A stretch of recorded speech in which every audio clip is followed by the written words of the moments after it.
It must not be broken. This night, as dense as the black stone, where still unheard 1,001 oracles are kept. Now, at the precise instant our story opens, such sounds await but the voice of the storyteller, the audacity of the messenger.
According to the Quran, Jesus announced the coming of Muhammad, just as Jesus himself had been prophesied by John the Baptist, now buried and worshipped in one of Islam's most ancient mosques.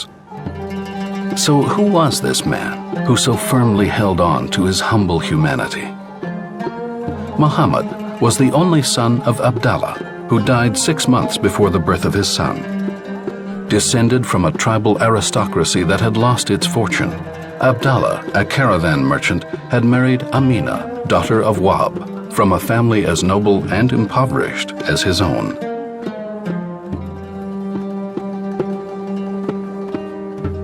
بعد ما مات عبد الله زوج آمنة بنت وهب ما تمت زعلانة كتير يعني فترة طويلة من الزمن يعني حتى صار يجيها يعني أحاسيس وطيوف مشاعر تبعث على البهجة والسعادة كتير كتير لحتى إجاها هاتف بنومة بيقول إنه صار يكلمها ويقول لها إنك حملتي يا آمنة وستصبحين أماً.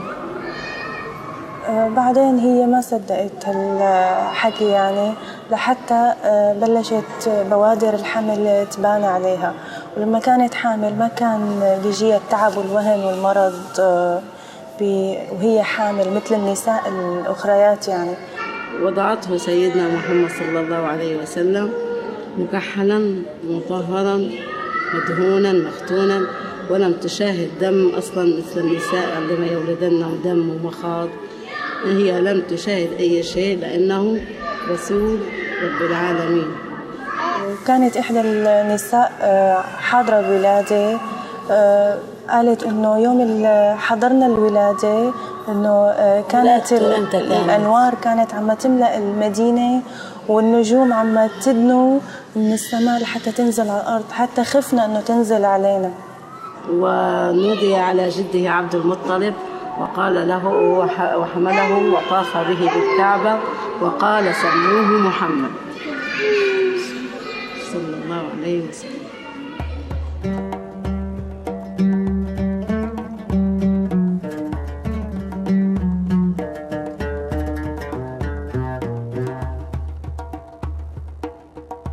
He who was destined to be the Arabian prophet was born around 570 AD in the Hejaz region of the northeastern Arab peninsula. The Arabs, commonly called navigators of the desert, were equally familiar with the hurricanes and silences of the open seas, the Red Sea, the Indian Ocean, and beyond to the seas of China. They were not exclusively nomads. This is another commonplace. The slightest source of water gave rise to villages around the most exquisite oases. Soon, a complex network of trails joined these to other sedentary settlements, then to vast cities, forming the major axes tracing the main routes of the world's oldest civilizations, Mesopotamia, and beyond, the China of silks and spices, Egypt, and further still, Africa with its ivory and ebony. Towards Asia Minor, the Arabs forged more significant exchanges with classical Greece and the Roman Empire. During the 6th century and the 3 previous centuries, the region extending from Yemen to the north of Syria and from Egypt to the south of Iraq was inhabited by various groups. Many of these groups were organized into tribes, particularly in rural areas.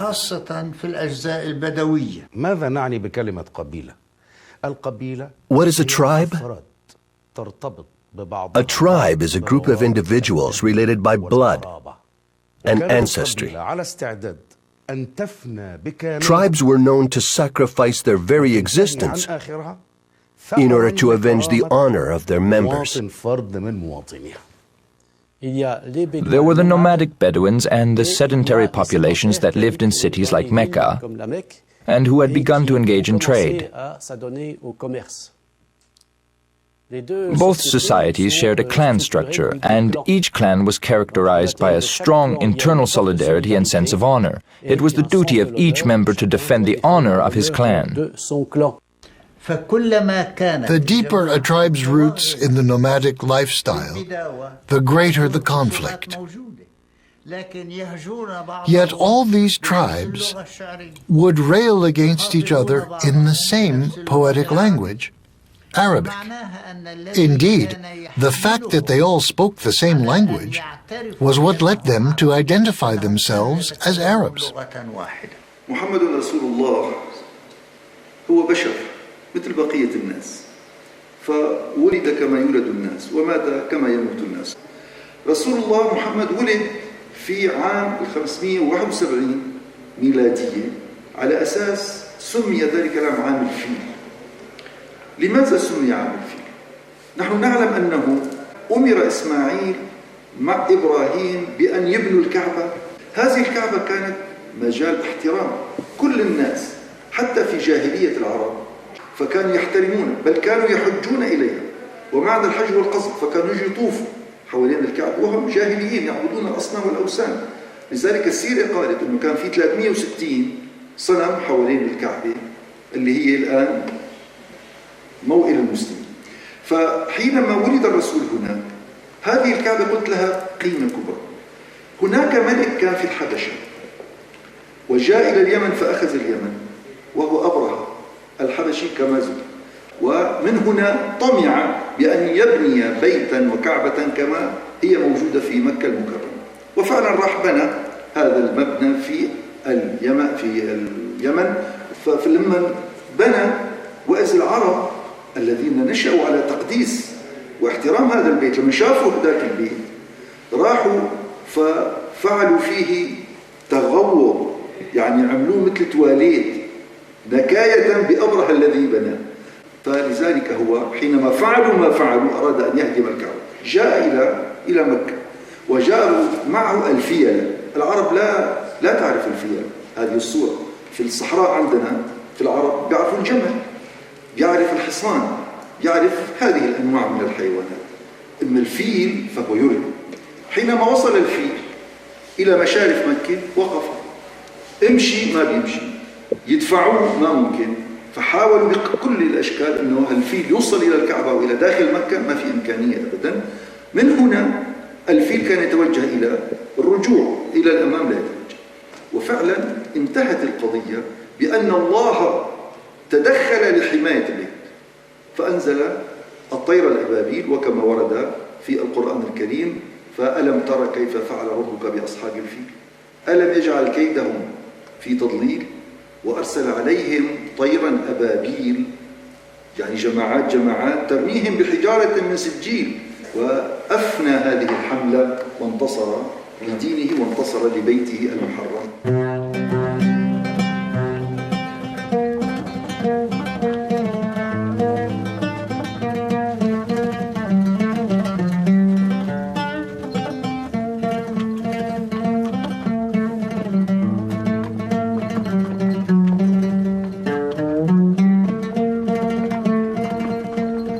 When Muhammad was born, around the end of the 6th century AD, Arabs accorded very little political, strategic, or cultural significance to the distinction between East and West. Rather, it was the North-South dichotomy that fed their imagination and dreams. For them, the North, Shem El as they still call it, undoubtedly the domain of the god El, represented the horizon of the divine. The South, Janub, was the return to the earth and to the maternal breast. The Byzantines obstructed the northern horizon. They were, in the aftermath of the division of the Roman Empire, under the authority of Emperor Mauritius, also head of the Eastern Christian Church.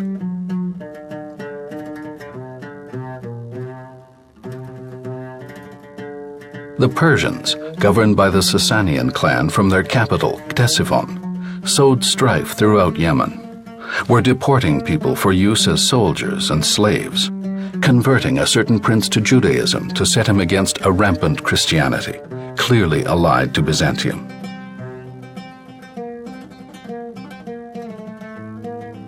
Crossing the Middle East, around which the two empires fought, was the caravan route that had, since antiquity, fostered commercial trade between the two sides of the world as it was then known.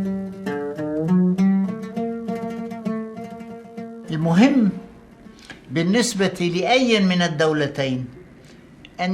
most important objective of both these states was to gain control over this trade route, whether by military means or through treaties. They fought in every geographic zone they were able to penetrate. And this led to the destruction of numerous caravan routes throughout the world. The merchant cannot cease to import goods, even from places at war, because he knows that ultimately he will sell his merchandise and make a profit.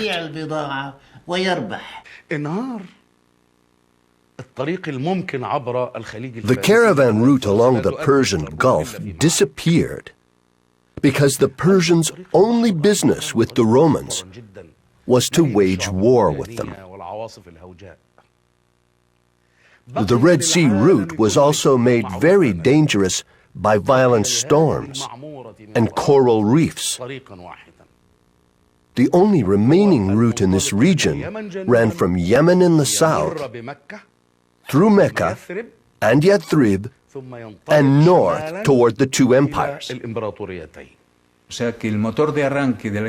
This means that the driving force behind Arabia's rise at the time of the ancient civilizations was precisely this caravan route that crossed the southern kingdoms.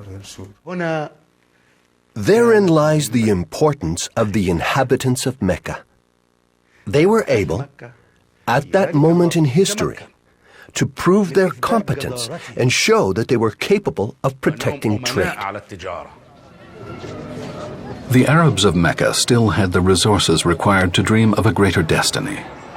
Just before they embraced a religion of the book, Muhammad's great-grandfather got the idea of the Ilaf, the merchant pact, which the Quran later celebrated in a separate surah or Quranic chapter, the Surah of Quraysh. What was the nature of this merchant pact? On the trade routes to Syria and Yemen, hundreds of tribes threatened and pirated Meccan caravans. Yet these local tribes raised livestock, worked in wool, gathered precious wild herbs. The only thing they needed to develop lucrative trade was mobility. Eureka! The new pact meant that Meccans would ensure the transport of tribal products to the region's liveliest markets. كانت من عادة العرب إنهم يرسلوا أولادهم للصحراء من أجل يتقووا من هن وصغار ويتعلموا اللغة الفصيحة من العرب. سيدنا محمد من أول ما ولد بدوا المرضعات يجوا على أماكن مكرمة وياخدوا معهم الأولاد. كانوا يبحثوا عن الأبناء الأغنياء. إلا سيدنا محمد صلى الله عليه وسلم كان فقير يتيم. كانت كل مرضعة تجي لعند أمها السيدة آمنة ويعني ما تقبل إنه تاخذ منها سيدنا محمد. حليمة السعدية رضي الله عنها ما صفي ولا أي ولد من أبناء الأشراف بمكة لتاخده معها، فوافقت إنه تاخذ سيدنا محمد صلى الله عليه وسلم، فأخذته وخرجت فيه هي وزوجها ورجعت لقبيلتها بالصحراء. هن على الطريق بلشت تظهر علامات البركات عليها وعلى عائلتها. كانت الناقة معاهم بطريقهم هن وجايين على مكة بطيئة، هن وراجعين صارت الناقة أسرع. السيدة حليمة كان لبنها ضعيف بصدرها، وقت صار معها سيدنا محمد صلى الله عليه وسلم اللبن بصدرها صار أكثر. عاش سيدنا محمد عند السيدة حليمة السعدية فترة، وبعدها حدثت حادثة شق الصدر. البدوي عنده ضيافة. Nomads are hospitable, but they claim their due by the force of the sword. They are constantly on the move, inhabiting one house in the spring, another in the fall, and yet another in summer. They lead an extremely colorful and mobile life. And with their sword at their side, the nomads would rob anyone they considered to be in possession of too many camels.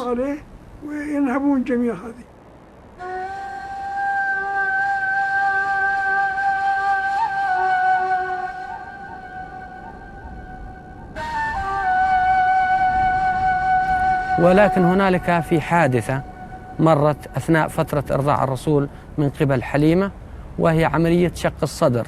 وهذه الرواية تقول الرواية بأن بعض الأطفال كانوا المرافقين للرسول عليه الصلاة والسلام في هذاك الوقت أنهم شاهدوا أن رجلا يلبس ثوبا أبيضا وصل إلى الرسول عليه الصلاة والسلام من دون الأطفال، فألقى به أرضا وشق بطنه وأخرج منه تقول الرواية مضغة سوداء. وهذه تأكيدا لما ورد في ذكر الله سبحانه وتعالى في القرآن الكريم: ألم نشرح لك صدرك ووضعنا عنك وزرك الذي أنقض ظهرك ورفعنا لك ذكرك فإن مع العسر يسرا إن مع العسر يسرا. فلما حكت القصة الأطفال حكوا القصة لحليمة خافت بهذه الطريقة واستمرت في إرضاعه. وبعد عملية الإرضاع وما تمت الرضاعة عادت به إلى أهله في مكة المكرمة. من كان يسكن مكة؟ Who lived in Mecca? قبيلة تسمى قريش. It was a tribe called the Quraysh, قبيلة النبي. the tribe into which the Prophet was born, who would later unite Arabs under the banner of Islam. Mecca had not always been under the control of Muhammad's tribe. The Quraysh were relative newcomers. Like many other Arabs from the central and northern regions, they had arrived from the south and settled around Mecca. Already an important sanctuary in the 3rd century, Mecca would gradually gain widespread renown.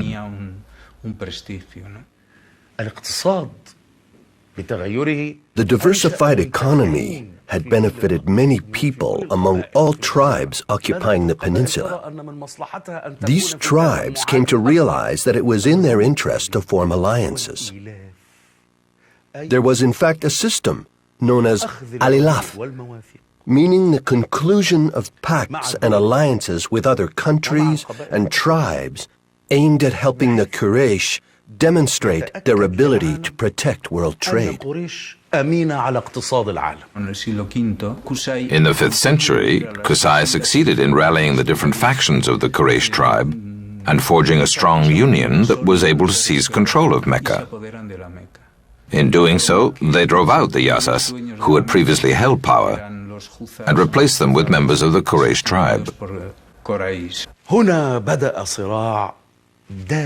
It was then that tensions began to emerge within the Quraysh tribe, which split into 2 main clans, made up of cousins, with the Banu Hashim clan on the one side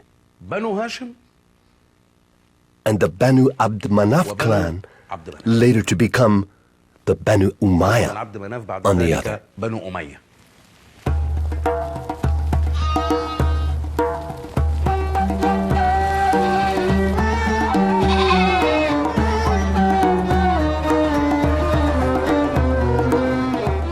The Bani Hashim clan, to which the child Muhammad belonged, inherited from its ancestor Qusay only the care of the forbidden house, the Kaaba, whereas their cousins, the Banu Umayyah, received political power and wealth. Until the age of 5, Muhammad lived in Yathrib, the future Medina, in his mother's homeland. She and his paternal grandfather passed away one after the other, and Muhammad was brought to Mecca and entrusted to his uncle, Abu Talib, the last of the house of Hashim, who later put Muhammad in charge of caring for the family's only asset, a small herd of sheep and goats.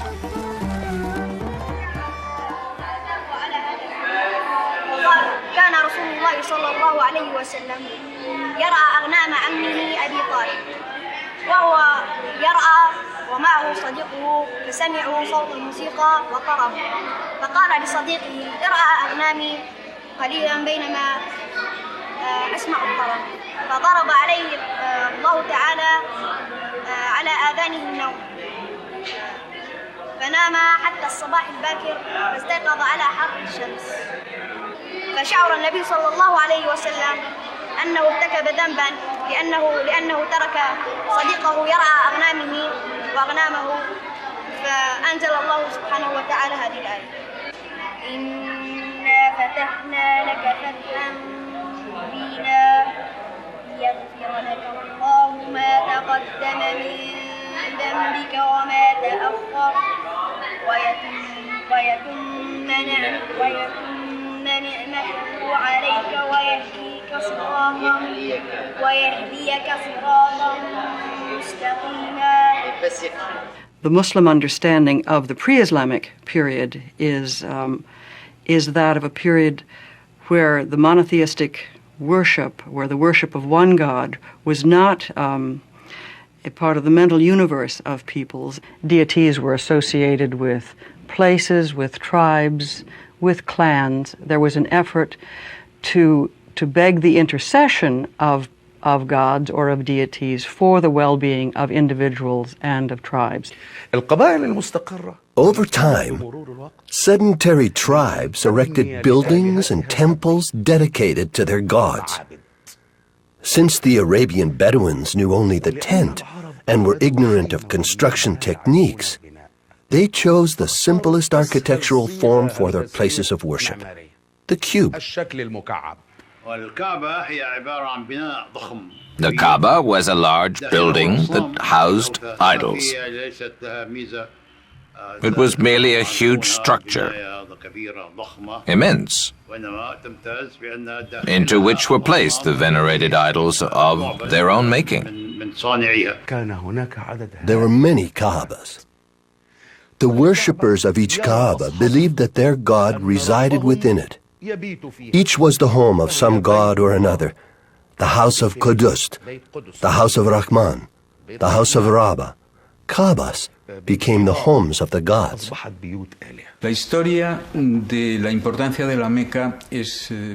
Mecca gained historical importance very late. The beginning of its rise can be situated in the 3rd century,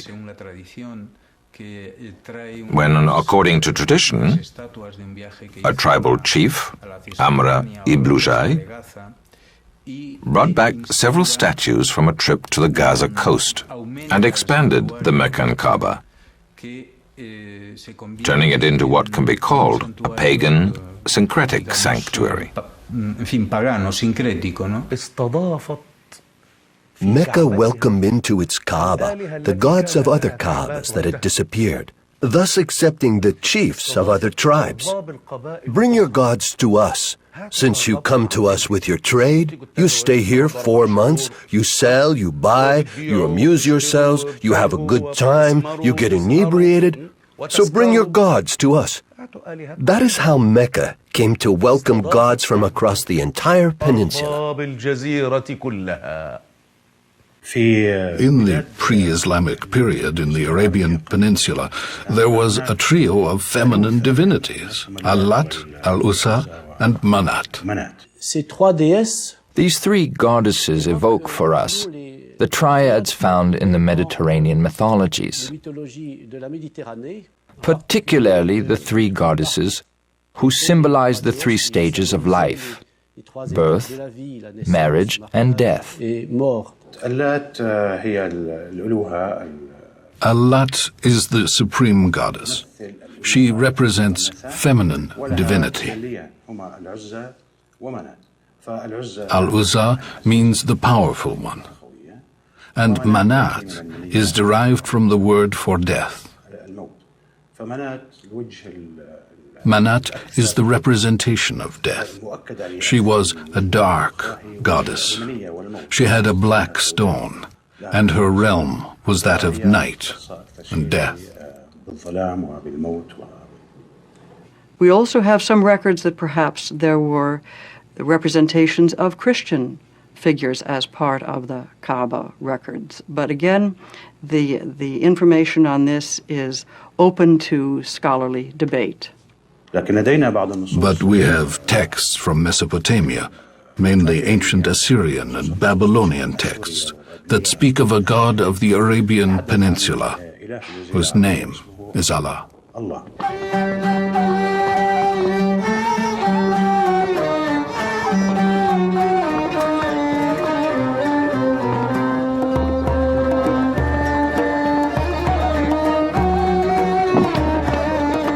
The job of shepherd did not befit a descendant of Meccan aristocracy, even if destitute.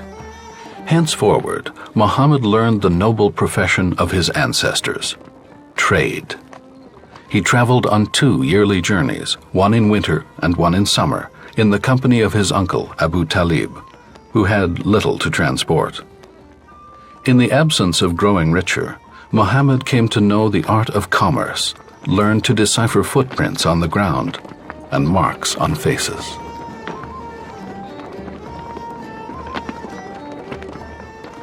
في مرة من المرات كان عم النبي أبو طالب كان دايروه تجارة إلى الشام. كان في الرسول صلى الله عليه وسلم بده يروح معه.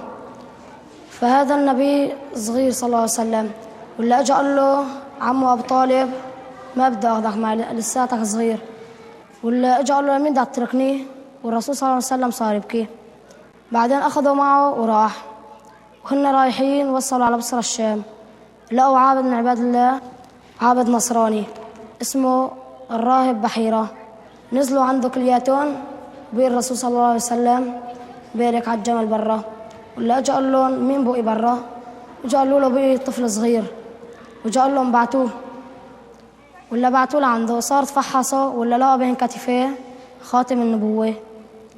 بعدين اجا قال له لعمه رجعه على مكة أحسن ما يقتلوا اليهود، لأني هذا من راح لهنيك وحسوا عليه مشان لأني ما ينسخ دين اليهود كله. النبي محمد صلى الله عليه وسلم The Prophet Muhammad, may God bless and preserve him, had contact with Jewish culture in the Arabian Peninsula, as well as with Persian culture, the Zoroastrian religion, Mani beliefs, and Hellenistic culture, with its various Gnostic movements.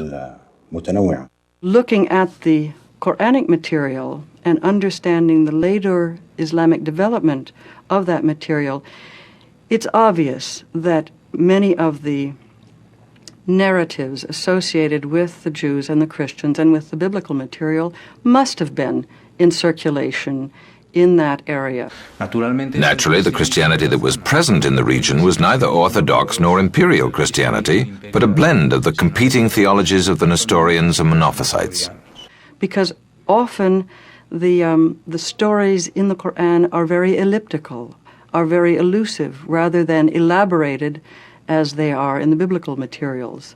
It takes for granted that people knew the figures about whom he was speaking and that they had some sense of these narratives. So from this we can glean that a knowledge of some Jewish and Christian ideas was certainly not absent from Mecca or from other areas that were important to the early period of the Islamic tradition.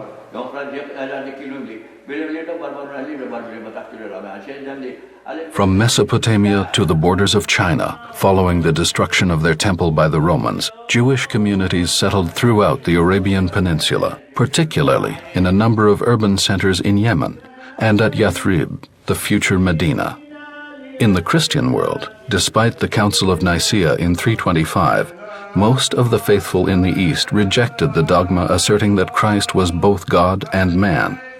In the face of this dogma, two diametrically opposed heresies emerged: the Monophysites, proponents of a single divine nature, and the Nestorians, who defended the idea of a unique, though human, nature. Gospels unrecognized by the official church circulated everywhere, such as the Gospel of Thomas, where Jesus breathes life into a clay dove, an apocryphal book undoubtedly known by the Arabs, and, like the Quran, divided into 114 logia, or chapters.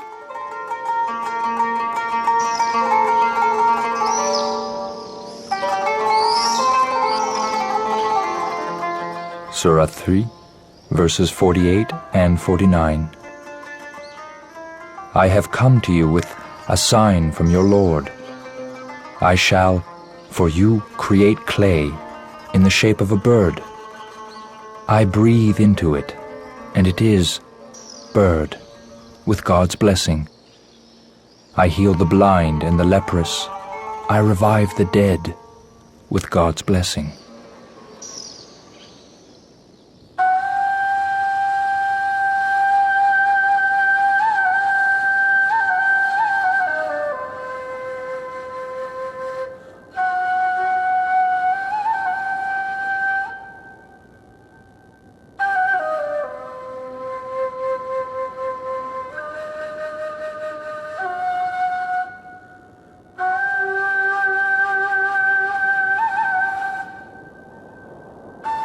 At the service and in the company of his uncle, Muhammad went on distant caravan travels.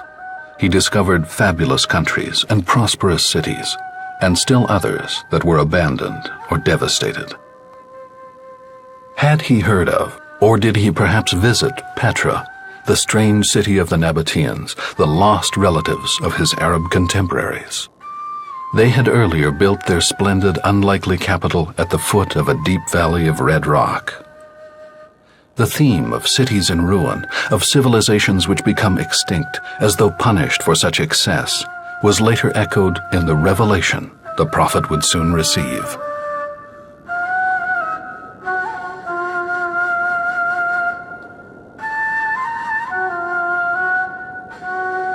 How rarely did we destroy cities where inhabitants lived in affluence. You see their dwellings, they are nearly deserted, and we are the ones who gathered their heritage. Your Lord destroyed no nation without sending to its city an apostle to convey there his commandments. We exterminated only those cities where the people were unfaithful. Surah 28, verses 58 and 59.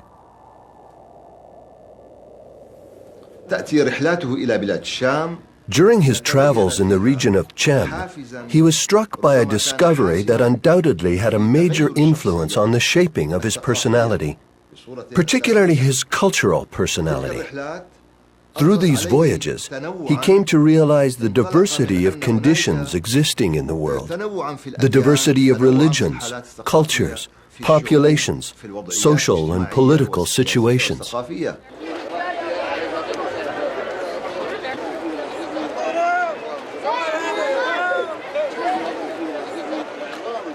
To facilitate trade, there were several months when fighting was forbidden.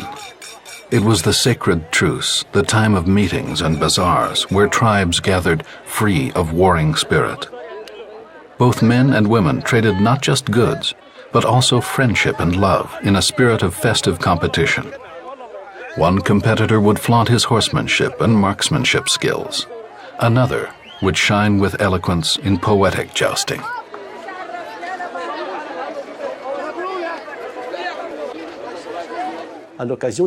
At markets such as the bustling Okaz market, at these large gatherings, all kinds of transactions took place.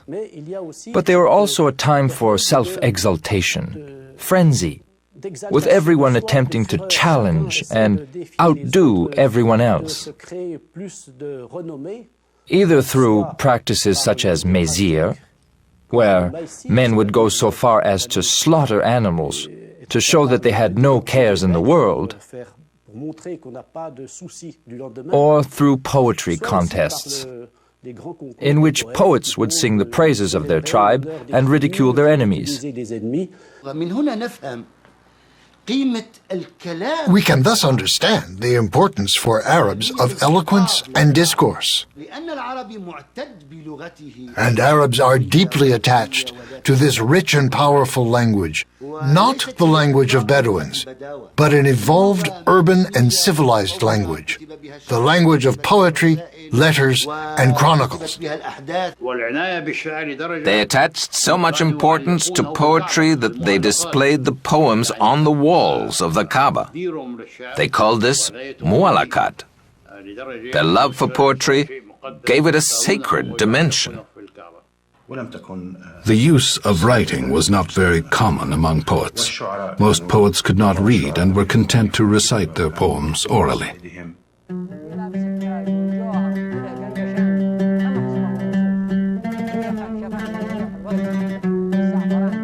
The Arab lives in poetry. What language other than his would use the same word to designate both house and verse of poetry? And no one more dangerously rivals a prophet than the maker of the demonic words contained in a poem. Anti-Islamic poem. Go, on the proud camel, corrupted by travel, surviving by herself, so flat her haunches, so withered her hump. Can this be my camel? Or an afflicted buffalo, betrayed by a driver, strayed from the horde? Teats softened solely by distress. Is it suckling that has made her dry? كان يخدم مع عمه أبو طالب، يخدم معاه في التجارة، يمشي وياه يلموا شوي فلوس ولا يزيد يولوا. مشوا للشارع، سمعت بيه خديجة، قالت سمعت بيه ثقة وما يشربش الخمر وما يتبعش الدري خايبة. سمعت بيه خديجة مرسمة لحدها، عندها فلوس ياسر، بعثت له قالت له تتاجر معي أنا. مشى الرسول، مشى محمد لخديجة. مشى خديجة خدموا وياه، لموا فلوس كثير ياسر. ولد خديجة بعثت له مع امرأة قالت له تتزوجني. قال كيفاش نتزوجها أنا فقري ومرسمة لحد حدها، ما قدش نتزوجها ذي. لما قدش نتزوجها خلاص النبي ما حبش. ولا زاد بعثت له بعث أخرى. قالت له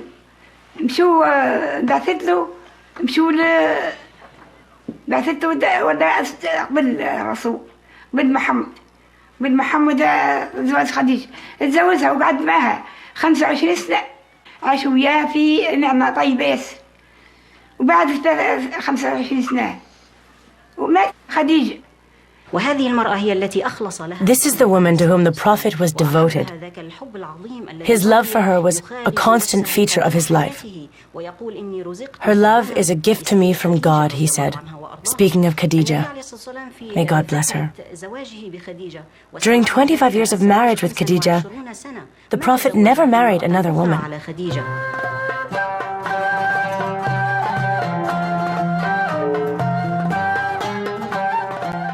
Khadija was in her 40s, 15 years older than Muhammad, the widow of 2 successive spouses who had left her a considerable fortune. In this marriage, Muhammad, contrary to custom, submitted himself to monogamy. His new social status would henceforth allow him to pursue his travels as a caravan master, determining itineraries and destinations. He discovered new lands, especially the motherland, southern Arabia, where lay, according to his memory and that of others, the ancient kingdom of Balkis, Queen of Saba, the democratic monarch whose beauty and qualities the Quran would praise.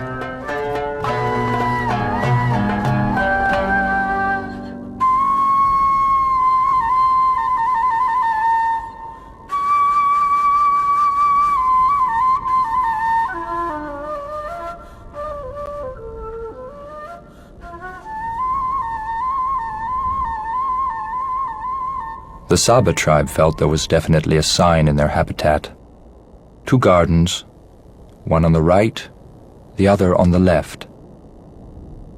Eat what your Lord has granted you, and be thankful. A good land and a merciful Lord. But they diverged. Against them, we unleashed the flooding of the dam, and turned their 2 gardens into bitter fruit groves of tamarind and a few rare jujube trees.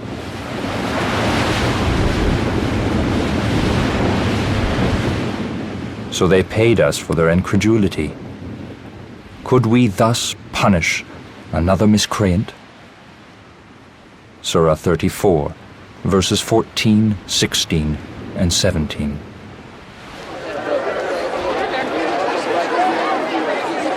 In Mecca, Khadija gave him 6 daughters, including Fatima.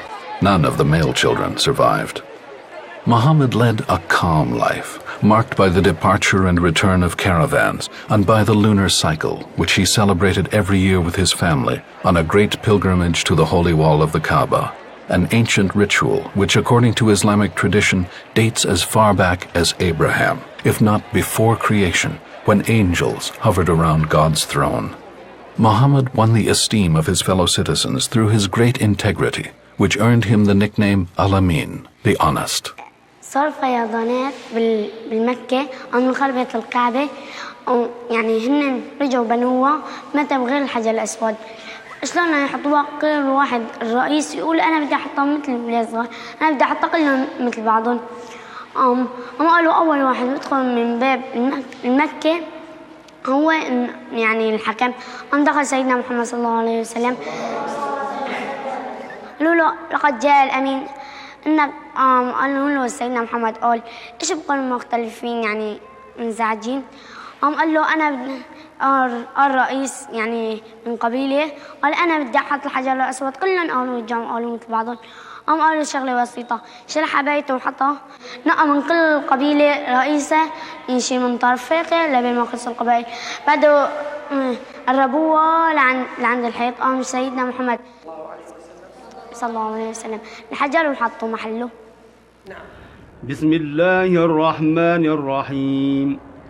وإذ يرفع إبراهيم القواعد من البيت وإسماعيل ربنا تقبل منا إنك أنت السميع العليم ربنا واجعلنا مسلمين لك ومن ذريتنا أمة مسلمة لك وأرنا مناسكنا وتب علينا إنك أنت التواب الرحيم ربنا وابعث فيهم رسولا منهم يتلو عليهم آياتك ويعلمهم الكتاب والحكمة ويزكيهم إنك أنت العزيز الحكيم.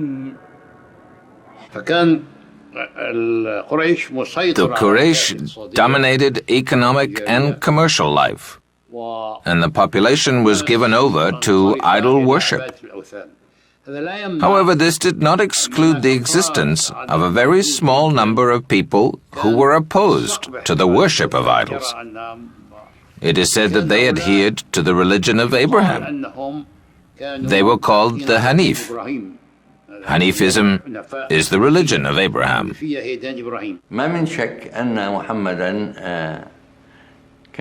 There is no doubt that Muhammad believed in a single God well before his prophecy. He was one of those in Mecca who believed in monotheism.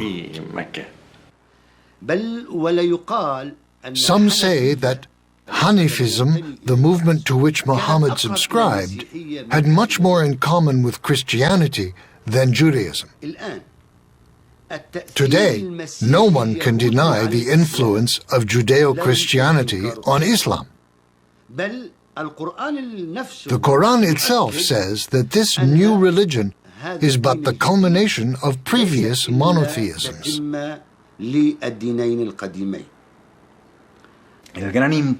One of the driving forces behind Muhammad's religion came from the realization that God had abandoned his people because they alone had not received a revelation.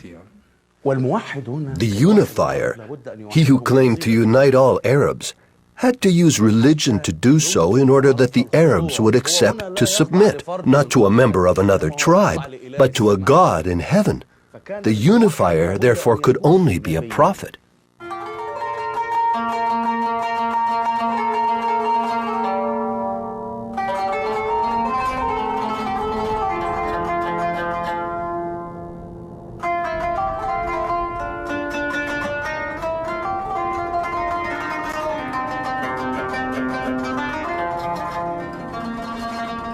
Moses arrived at the appointed hour, and God spoke to him.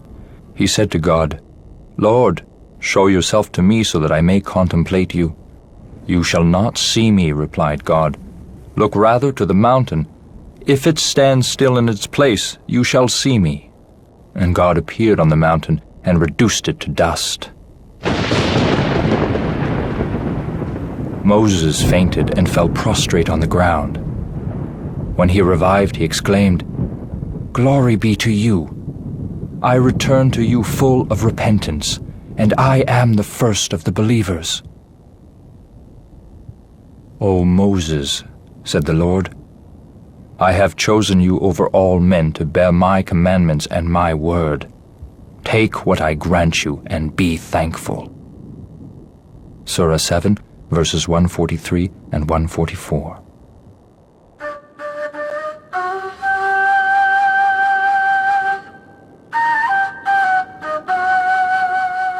After engraving the laws in stone for Moses and speaking to Jesus, with Muhammad, God was ready to teach men the indispensable practice for assimilating the two previous messages.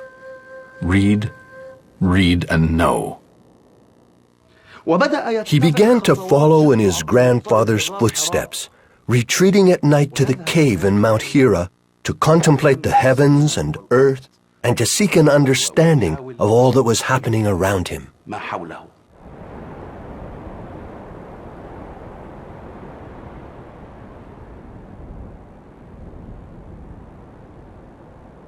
It was usual among the Quraysh that those with a reputation for piousness went to Mount Hira every year in the month of Rajab to live day and night in contemplation, in the desire to withdraw from the business of men, and regarding such sequestering as an act of religious devotion.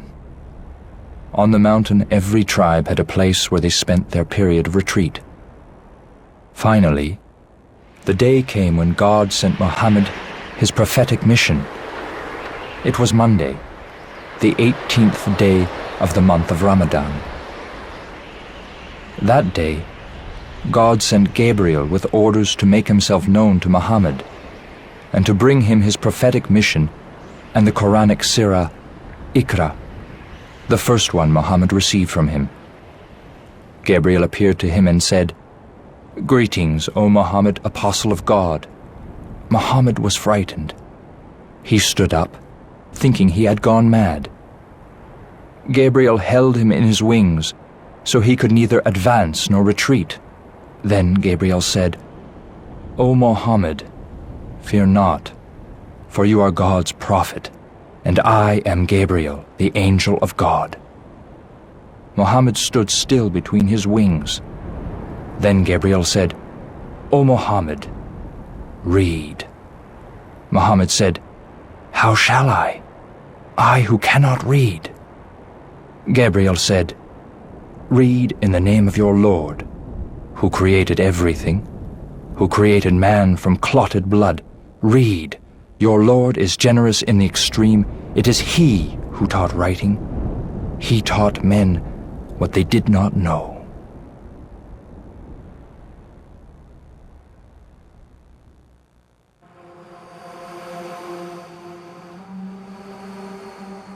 As we shall see in the next episode, this constitutes the prelude to a long journey during which the prophet overcomes trial after trial to establish a new discourse, a new city, and a nation.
Muhammad was 40 years old and living among an idolatrous people when he received the very first revelation, a short divine text of 5 verses that commanded him to read in the name of a unique creator.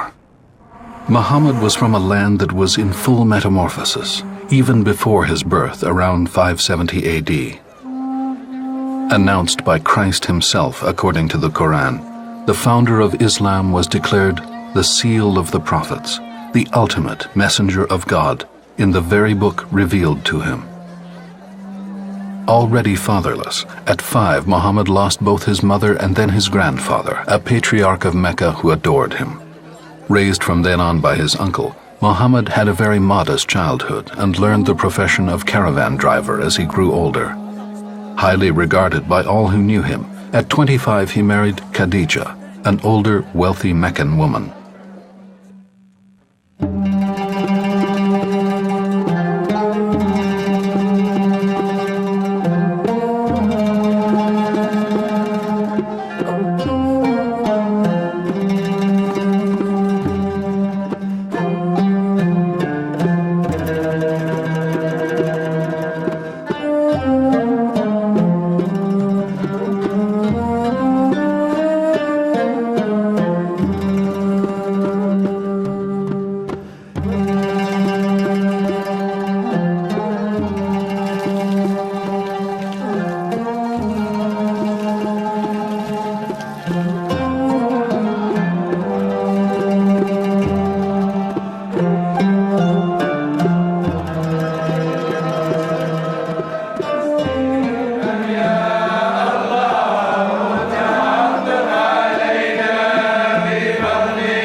مشى الغار قرأ اسم ربك قرأ اسم ربك نزل عليه الوحي وجاء خديجة يتخلج كل بكلاله يتخلجوا عليه يتخلجوا عليه الرعدية بالزوغ بحد ما لقى خديجة مشيت قالت هزت ولد عمها ورق وقالت له راه محمد راه جا من الغار راه هكا راه عليه سخانه وراه عادية ومريض ماشي قد قال هذاك ننزل على موسى راه سوى نبي فرحت خديجة ومشيت بشرت وقالت له كتب النبي. Did this first revelation really take place in the cave at Hira as tradition maintains? Nothing could be less certain. The Quran, by far the most reliable source we have, doesn't breathe a word about this cave. The surah or chapter of the sun and that of the star talk about a clear horizon before which Muhammad, though lucid, saw an apparition by a tree, perhaps a jujube tree. He then fell into a state of agitation. Every prophet, every bearer of a divine message, has experienced this state. It's a state over which they have no control. Rather, they are submerged and controlled by it. It is a state induced by the contact between an individual and mysterious forces that are unknown to us. The revelations came to the prophet in different forms. Sometimes he saw nothing. A message would come to his mind and he would memorize it and then transmit it to others. Sometimes he saw the angel in human form. The angel would recite several verses of the Quran, which the prophet would then convey to his people. The prophet received the revelations in very diverse situations, awake, asleep, sometimes during battle, other times during migration. The fact that he never received the verses in the same manner is a characteristic of the science of revelation.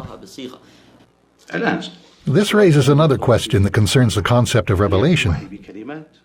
Does revelation come in the form of words or ideas? Does God speak Arabic, Hebrew, or Aramaic? Does God speak a human language?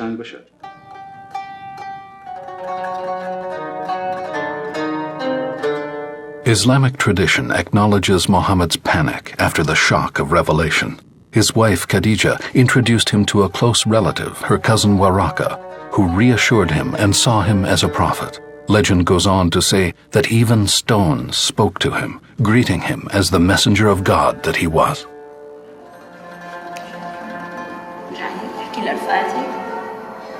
أول حدث كان في إيذاء للنبي في سبيل الدعوة الإسلامية ونشرها لما الله أنزل عليه إنه وأنذر عشيرتك الأقربين إنه ينذر أهله وأقاربه فهو بطريقة يعني إنه حتى يقبلوا عزمهم وعمل وليمة وبعد ما انتهت الوليمة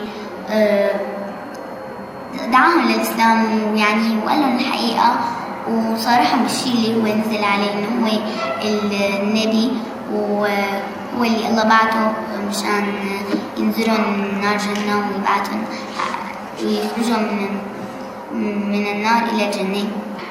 فمنهم من تبعه ومنهم من أعرض واستسخف هذا الشيء ومن اللي أعرضوا عمه الطاغي أبو لهب كان كتير ظالم وكان كافر فهو لما سمع هذا الشيء استسخف هذا الشيء وقال له إنه تبا لك لهذا جمعتنا فالله مستحيل يعني يقبل إنه هيك نبي الله إنه ينهان أو شيء فالله انتقاما للنبي ولحتى يستبد له حقه من عمه الطاغي أنزل سورة المسد وهي التي تقول أعوذ بالله من الشيطان الرجيم بسم الله الرحمن الرحيم تبت يدا أبي لهب وتب ما أغنى عنه ماله وما كسب سيصلى نارا ذات لهب وامرأته حمالة الحطب في جيدها حبل من مسد صدق الله العظيم. برافو العنان صليت على سفولة العنان. مين بدك تحكي لنا قصة سورة الضحى وسبب نزولها؟ تعالي آية.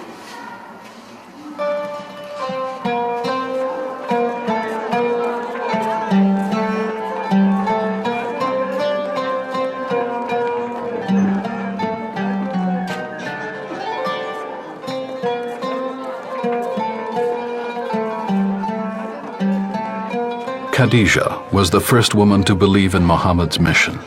Among men, the first convert to the new message was his perennial friend, Abu Bakr, a trader of modest means. Tradition identifies Muhammad's cousin Ali as the first child to enter Islam. This was Muhammad's original core of followers, his wife, a mature spouse, a man of his own age, and a boy of 10.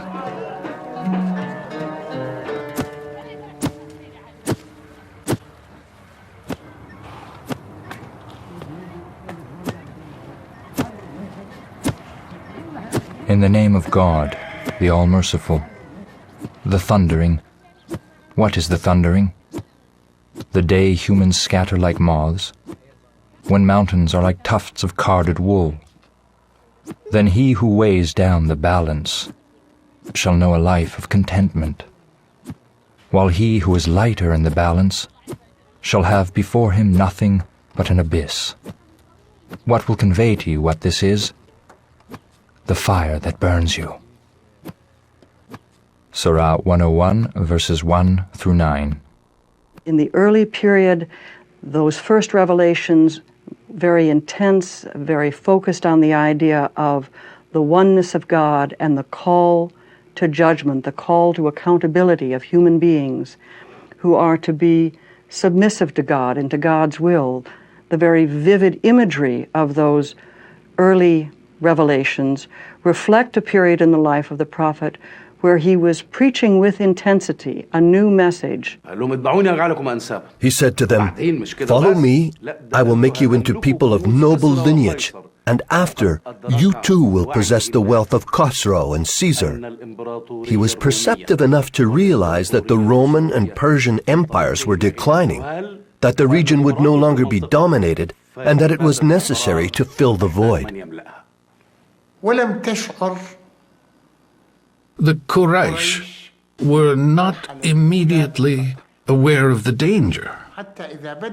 It was only when the Prophet attacked their idols that they began to feel threatened.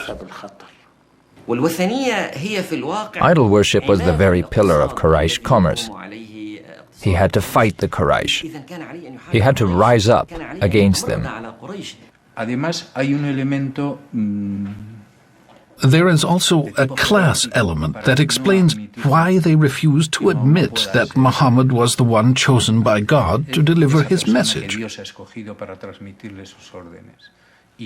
They believed that God would have chosen the most distinguished person as his messenger, not someone of low social standing. How could he prove that those who chose to follow him would be treated like family? His slave Zaid, who had been offered to him by his wife Khadijah, said, "I am a Muslim." And the Prophet said to him, "I give you the best of lineages. You are my son." And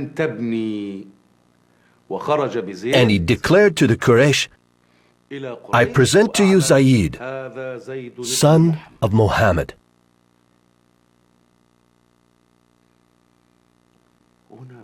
Then the poor flocked to embrace the new teaching. For the handful of converts to the new religion, the ritual of prayer was far from firmly established. At the time, the small group's practice was more meditative than ceremonial. Following the rhythm of the sun, perhaps 3 times a day, they excused themselves from daily life for a few moments to recite some of the short Quranic passages that had by then been revealed.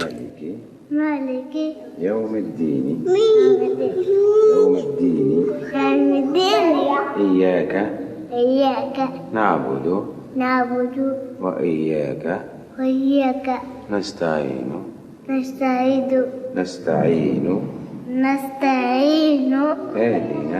اهدنا الصراط المستقيم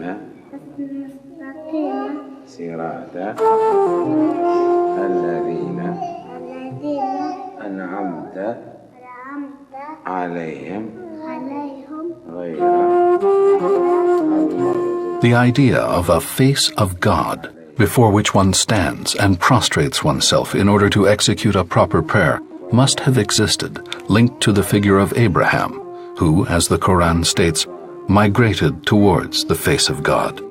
For the time being, believers faced northward toward the holiest of cities, Jerusalem, already consecrated by the two other monotheistic faiths to which Muhammad was connected.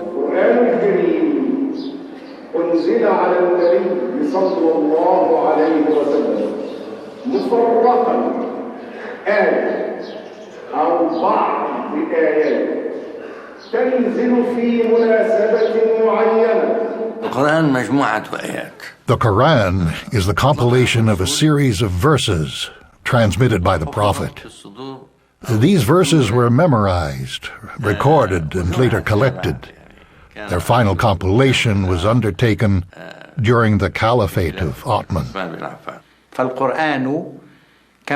Muslim tradition holds that the Quran was revealed gradually over a period of 23 years in the form of groups of verses. We thus have a text that was constructed over the course of history. It wasn't handed down to us all at once. In the first historical period, it served a specific function, while in the second phase, it served another, different function.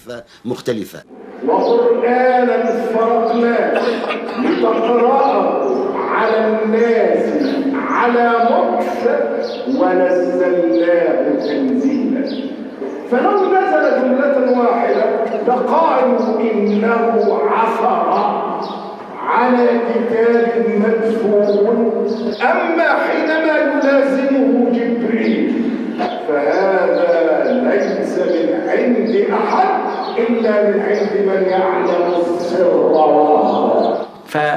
Each series of verses was grouped with others to form a section called a surah. Thus the text consists of 114 surahs that all, except for one, begin with the words, "In the name of Allah, the Beneficent, the Merciful." There are narrative elements, but there are also elements of liturgical prayer. There are elements of course, legislative force that eventually become an important part of Islamic law. There are ritual instructions, there are oaths, there is vivid imagery of many different kinds. إذا نزل في وقت حدوث المشكلة يفسرها ويوضحها ويطمئن الجميع إلى أن هذا ليس من عند محمد صلى الله عليه وسلم. The voice speaking in the Quran is that of God Himself and no one else. For the words of the Quran are not the words of a human being. It is important to understand that these are not the words of Muhammad.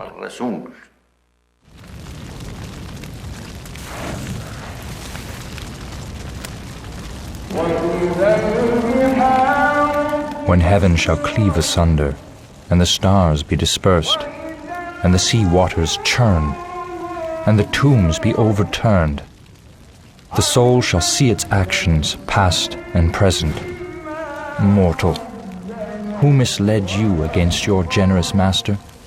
Your master who created you, who gave perfection and precision to your form, who fashioned you in the form he intended.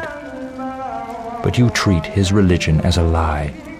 Guardians watch over you, honored guardians who record your actions. They know all that you do.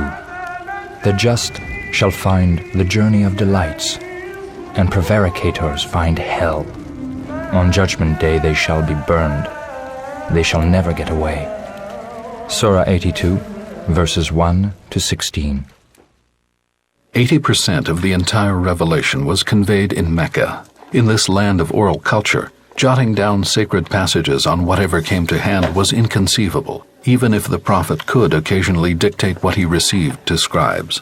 The nature of the receptacle of the revelations, palm nuts, the shoulder blade of a dromedary, flat stones or goat skins, indicates that their inscriptions were temporary, meant to last only long enough to be committed faultlessly to memory. The fragments were kept in an order that had nothing to do with that of the surah, an order that would later be finalized under the authority of the third Caliph Ottoman. The initial chronological order, now unknown, must have embodied an entirely different aura, that of an infinite book revolving around monotheism. It is written in the Quran, say, we believe in Allah and that which is revealed unto us and that which was revealed unto Abraham, Ishmael, Isaac, and Jacob and the tribes, and that which was vouchsafed unto Moses and Jesus and the prophets from their Lord. We make no distinction between any of them. Christians and Jews will often ask, well, is Allah, the God of Islam, the same God that we worship? And I would answer unequivocally, of course it is. Allah is simply the Arabic word for God. Muhammad claimed from the outset that he was the last in a long chain of prophets sent by God.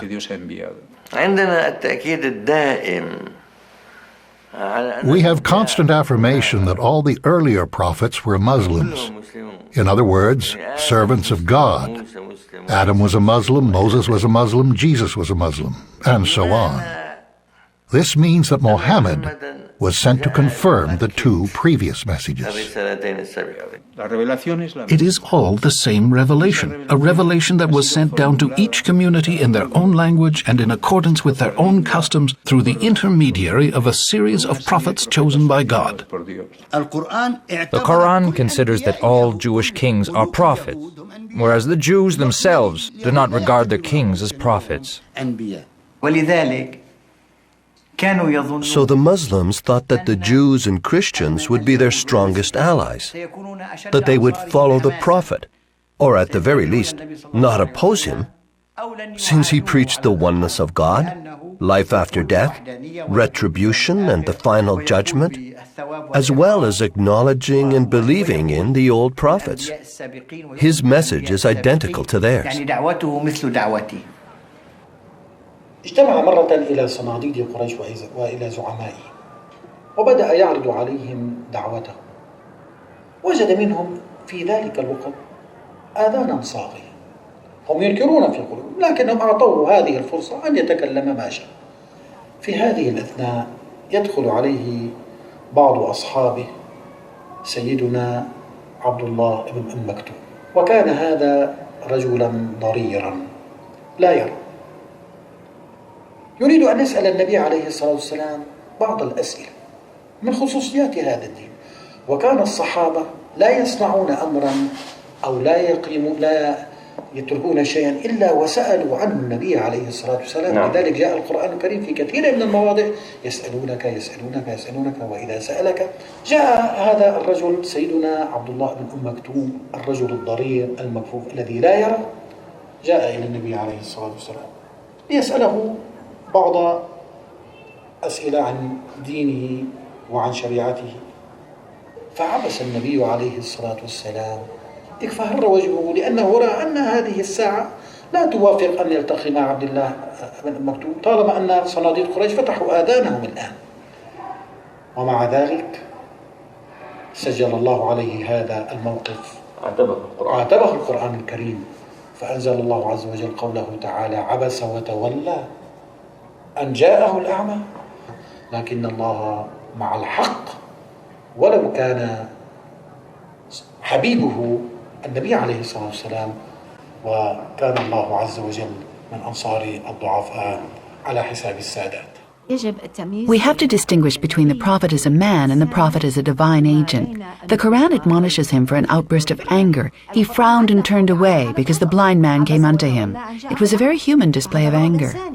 The Prophet Muhammad did not present himself as a prophet who was above human status, as someone infallible. On the contrary, he himself insisted on the fact that he was a mere human being.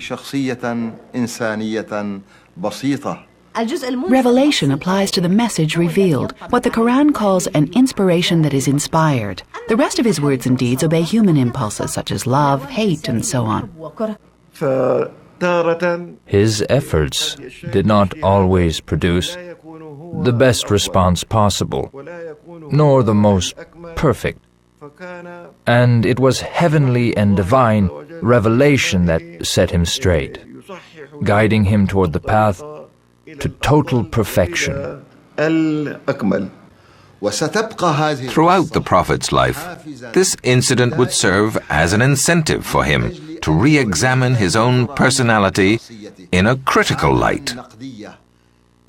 Later, whenever the Prophet came across this blind man, he would greet him with the words, "Welcome to him on whose account Allah reproached me." Allah.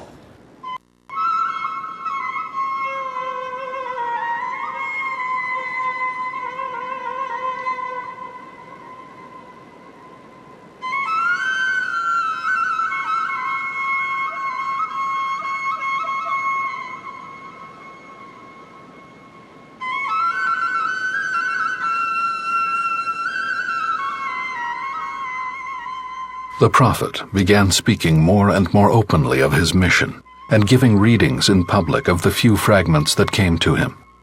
He did this himself, sparing his companions the risk this entailed. The city was insecure, and Meccans shifted from indifference to hostility. Muhammad relied on clan solidarity. At the time, he enjoyed an immunity that protected him from the aggression of his increasingly numerous adversaries. His uncle, Hamza, though initially incredulous, soon believed in his message and came to his aid. إجا زلمة للنبي صلى الله عليه وسلم وقال له يا محمد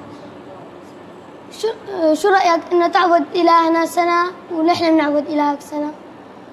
قام جاء له النبي قال له يا زلمة الأمر ما بإيدي استناني فترة من الزمن سمع جاني شيء من عند الله وبعد شوي نزل وحي. في بعض ناس بيقولوا إنه نزل بعد سنة. أنزل سورة الكافرون. أعوذ بالله من الشيطان الرجيم. بسم الله الرحمن الرحيم. قل يا أيها الكافرون لا أعبد ما تعبدون ولا أنتم عابدون ما أعبد ولا أنا عابد ما عبدتم ولا أنتم عابدون ما أعبد لكم دينكم ولي دين. صدق الله العظيم. الله يعني معروف بصفاته. God is known by his qualities, what we in Islam call the divine names of God. We know that God reveals himself to humans and the universe. He is the most merciful, the most compassionate. This is how he defines himself throughout the revelation. Humans are God's creatures. They are God's servants. They are in a situation of voluntary submission to God. But God, for his part, offers full and complete guidance to human life. God is the supreme creator, and he is also the creator of evil. The Quran does not express the same duality found in Zoroastrianism. We don't have two opposing principles. God dominates all. The Lord of the worlds created impurity of the soul as well as piety. But he did not guide people toward impurity, only toward piety. This is a very important concept. There's no concept of original sin. Adam asked for God's forgiveness immediately after committing his offense. He asked God to pardon him, and God pardoned him. End of story.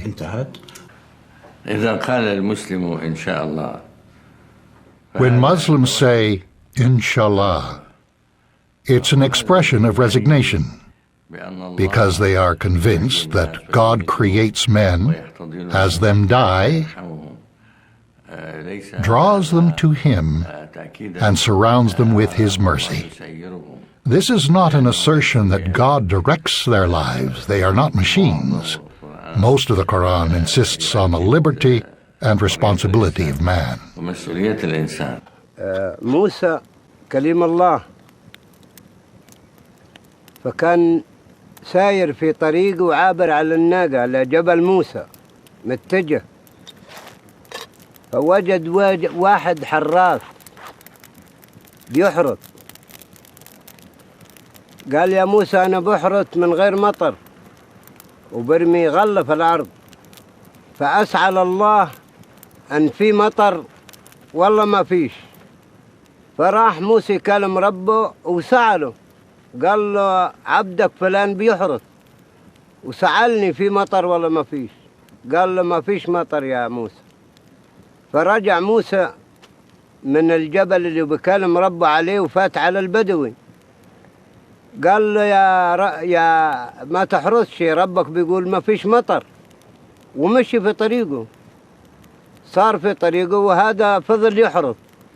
قال والله هو قال ما فيش مطر، أنا حارس ومتوكل على الله. للجمل بتاعه، ربنا أكرمه بالمطر وصار عنده الزرع. وموسى رجع عليه بعدين لقي عنده أرض يعني زارعة، فقال له يا ربي أنت خليتني أكذب. قال تأدب يا موسى، لا يقصدني عبد ويخيب، لازم من قصدني أعطيه. فالراجل بعد أنت ما مشيت توكل علي ورزقته بالمطر. The Messiah, also known as Jesus, he was the first Messiah. It is a word that appears in the Quran. He was a prophet like any other. ولكن القرآن يرى أن المسيحيين But the Quran considers that the Christians committed a grave error in deifying Christ, in considering him as a God rather than as a mere prophet. وليس أكثر من نبي. Islam insists that he was not crucified. They slew him not, nor crucified him, but it appeared so unto them. It's interesting, in fact, to know that Mary is mentioned by name far more often in the Quran than in the New Testament, and certain aspects of the life of Mary are fleshed out in the Quran in a way that is not familiar to us from the biblical material. Immortality in Sunni Islam is an immortality that involves the complete resurrection of the body and the soul, whether it is for an eternity in heaven or in hell. Heaven and hell do not yet exist. They will appear on the ruins of this world. Just as we made the first creation, we will start over again. The day will come when the heavens and earth will be changed.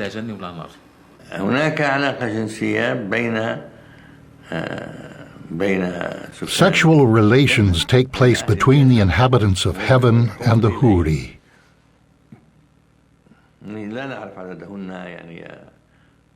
We don't know how many of them there will be. 40, maybe 70, depending on the author.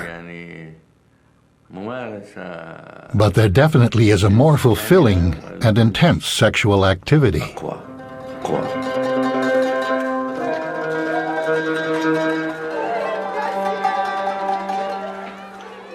Back in Mecca, protected by his social standing, Muhammad's safety was secure.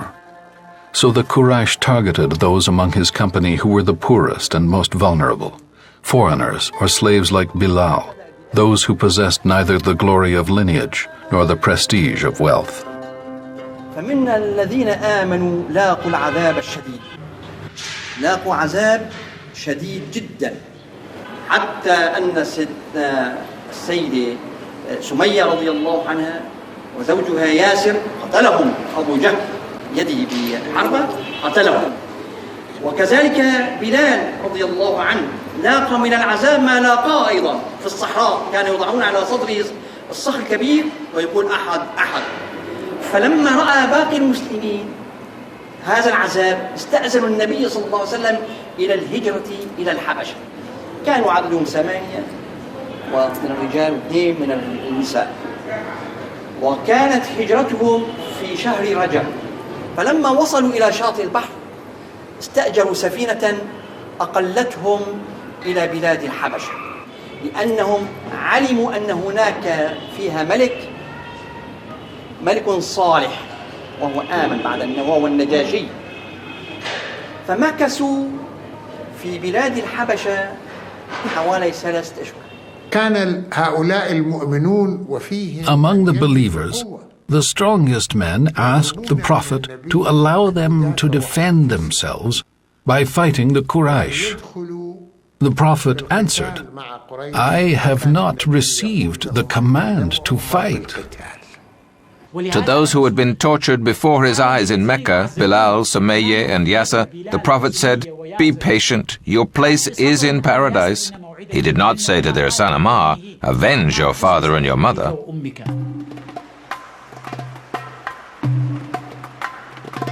The pagan nobles of Quraysh couldn't believe the news coming from Abyssinia, that Negus, the king of this African country, was willing to receive the delegation rushed to him by Muhammad and led by his young cousin Jafar. The Meccans in turn sent a mission demanding that the rebels be turned over to them. Jafar was able to win the king over with a touching plea preserved in the chronicles of the period. حينما حدثه عن الإسلام قال أيها الملك كنا قوما أهل جاهلية نعبد الأصنام ونأكل الميتة ونأتي الفواحش ونقطع الرحم ونسيء الجوار. هذه هي الجاهلية، حتى بعث الله فينا رجلا نعرف أمانته وصدقه وعفافه ونسبه، فدعانا إلى الله لنعبده ونوحده ونخلع ما كان يعبد آباؤنا من الحجارة والأوثان، وأمرنا بصدق الحديث وأداء الأمانة وصلة الرحم وحسن الجوار والكف عن المحارم والدماء. كأن هذا هو الإسلام. Like his great predecessors, Muhammad endured tragedy and tribulation, but the famous incident of the satanic verses is unique in the history of religion. Everyone knows about Moses' anger in breaking the tablets of the commandments, about Jesus' revolt against the silence of God on the Mount of Olives. In this case, the spirit of evil commands the prophet to say something other than what God actually revealed to him. تقول هذه الرواية إن الشيطان وسوس للنبي. This story tells of how Satan tempted the prophet into adding a sentence to the revelation concerning Al-Lat and Al-Uzza and Manat the third. It said, these are the exalted women, and their intercession is desired indeed. And the Quraysh rejoiced at this and said to him, since you recognize our gods, we in turn shall recognize your God. But a few days later, God Almighty reprimanded him and sent down the following verse. They are but names which you have named, you and your fathers, for which Allah has revealed no warrant. So the 2 previous sentences were then suppressed, and the new verse attacked the goddesses in the surah known as Al-Naim, the star. These 2 sentences are known as the satanic verses. Certain Muslim chroniclers mention them in their accounts of the Prophet's life, but most scholars claim that this story was invented, that it is pure fabrication, that it is untrue. Tradition could have easily deleted this passage. So many other incidents were simply removed from the official texts. But that was not the case for this episode.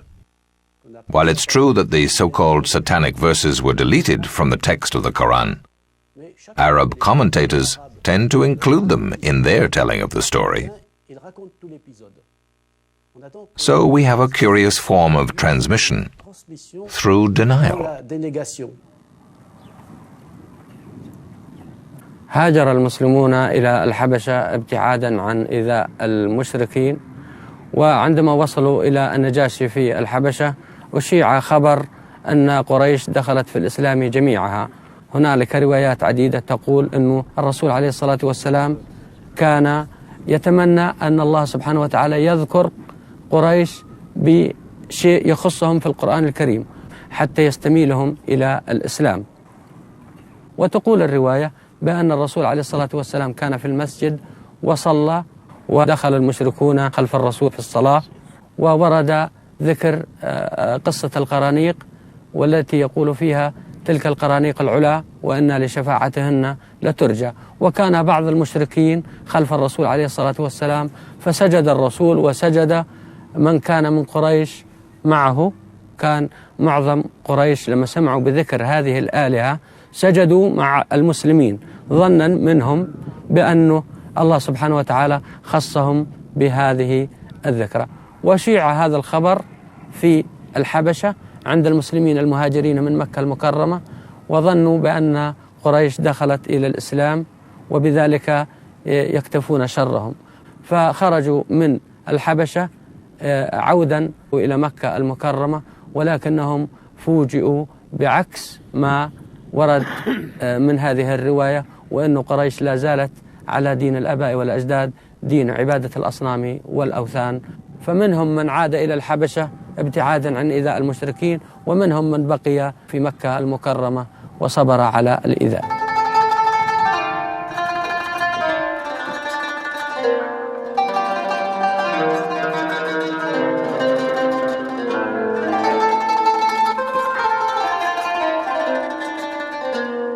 The prophet's contemporaries did not understand the satanic verses incident. So, seeking to master that which it didn't understand, tradition soon instituted the compilation of the Hadith, an account of the prophet's words and acts, and the Chronicles, which had a special place for Muhammad's biography. These sources were strictly controlled by political power and made free and direct access to the founding text increasingly difficult. As far as the Quran is concerned, there was no difference of opinion. But among the custodians of the Hadith, there were those who lied and those who told the truth. Whenever someone wanted to justify something, even if the Prophet had never addressed the subject, they would refer to the chroniclers, who were themselves divided among the clans struggling for power in the wake of the Prophet's death. And in this way they were able to invent hadith. In my opinion, a revision of the hadith is needed. No more than 2% of the existing hadith can be kept, at best.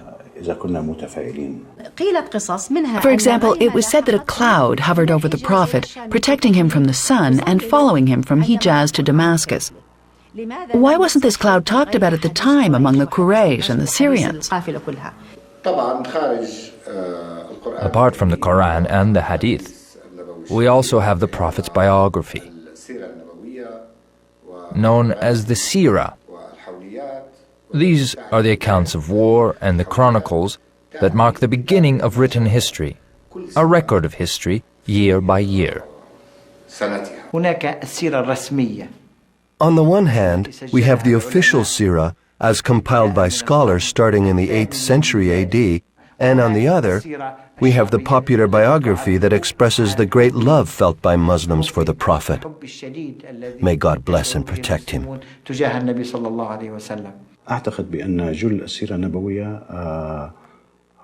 I think that a major portion of the biography is of doubtful authenticity. This seerah reflects neither the personality of the Prophet, nor his greatness, nor the fact that he was a remarkable thinker.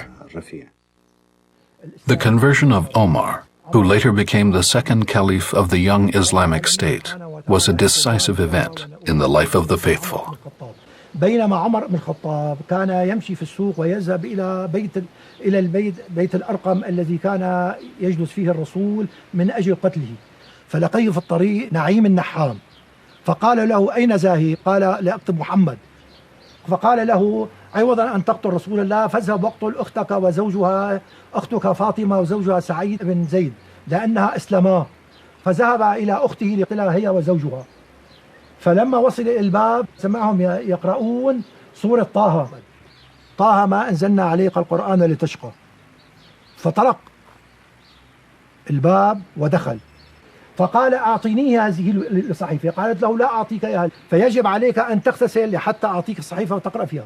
فاغتسل وأخذ الصحيفة وقرأ بسم الله الرحمن الرحيم طه ما أنزلنا عليك القرآن لتشقى. فلما قرأ الآية أدخل الإسلام في قلبه، أدخل الإيمان في قلبه، فذهب إلى بيت الأرقم يقابل رسول الله صلى الله عليه وسلم. فلما دق الباب سيدنا عمر أحد الأشخاص الذي كانوا موجودين في ذلك الحين ذهب ونظر إلى الباب فرأى عمر بن الخطاب وهم يخافون من عمر. فقال سيدنا حمزة وهو موجود في الدار افتحوا له الباب، إن كان يريد خير فهو خير وإن كان يريد شر فهو شر. ففتحوا له الباب ودخل وهو الإيمان في قلبه وأنطق الشهادتين أشهد أن لا إله إلا الله وأشهد أن محمد رسول الله. وهكذا تم إسلام سيدنا عمر. وبعد ما قابل رسول الله صلى الله عليه وسلم قال لماذا أنه نحن قاعدين بهذا البيت لازم نطلع للشارع ونعلن كلمة الله أكبر الله أكبر.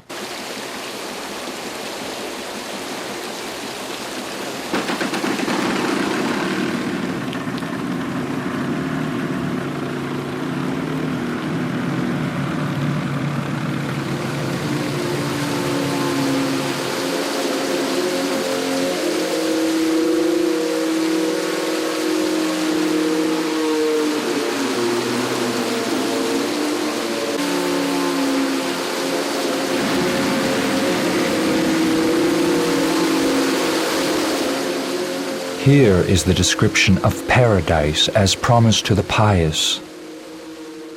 There, streams of water always fragrant shall flow, and streams of milk always sweet, and streams of delicious wine, as well as streams of purified honey.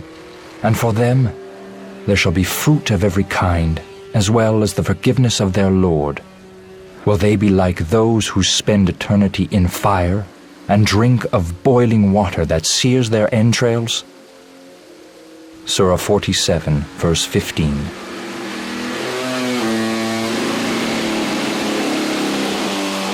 The Quraysh persecution of Muhammad and his disciples intensified. The oligarchy of Mecca put great pressure on the clan. A warning to the population was hung in the Kaaba, forbidding anyone from supporting Muhammad or any of his followers.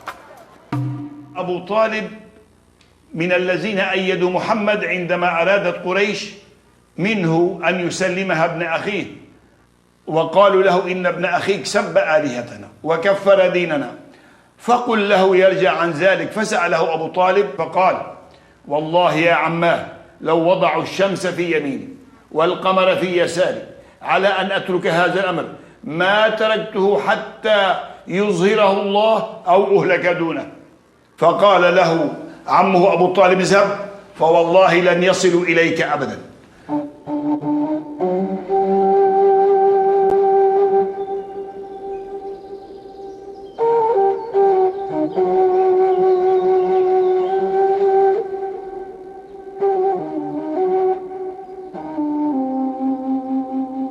In the year 619, the Prophet lost his wife, Khadija, and then his uncle and protector, Abu Talib. It was a year of great sadness. After wandering in vain through oases and bazaars in search of other allies and supporters, he came across pilgrims from Yathrib and saw in these encounters perhaps the bridge he needed. Supreme divine consolation, Muhammad was wrested from his solitude to take an extraordinary journey.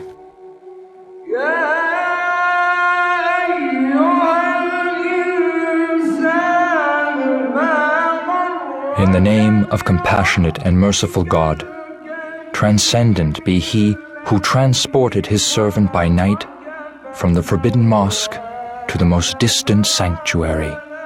Surah 17, verse 1. Here is one of the last of this period's revelations.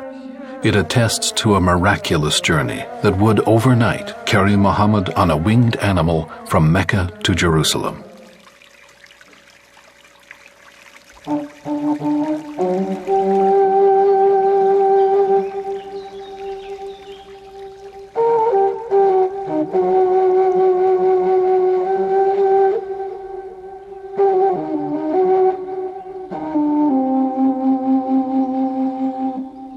Yathrib, the future Medina was experiencing decline at the time. It was susceptible to all migrations and damaged by tribal war. It was in dire need of an arbiter.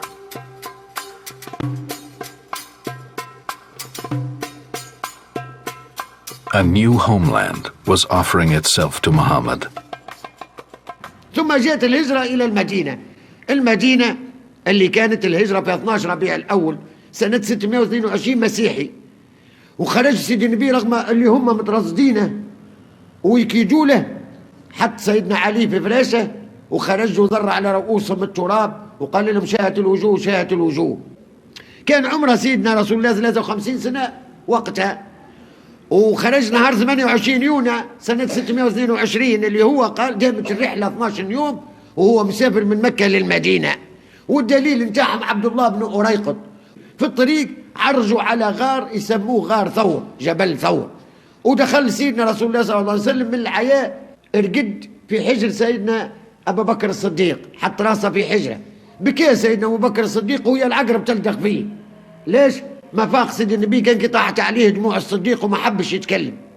كذلك قريش يفتشوا ويبحثوا وبذلين مجهود كبير، جت العنكبوت نزلت على الغار وهذه معجزة سيدنا النبي، وكذلك الحمامة باضت على فم الغار، قالوا هذا الغار قداش لي، هذا قبل محمد صلى الله عليه وسلم. ثم أسماء بنت سيدنا أبو بكر الصديق تنزلهم في الطعام وقت اللي هم قراب المكة، وسيدنا عبد الله بن أبو بكر يجيب لهم في أخبار قريش ويتبع فيهم. ودخل سيد النبي للمدينة منتصر وتلقوه بنات النجار بأقبل البدر علينا، كل واحد هي عندنا ضياف يا رسول الله. قال لا، سيبوا الناقة فإنها مأمورة. وين باش تقف الناقة باش يكون هذاك مقامي.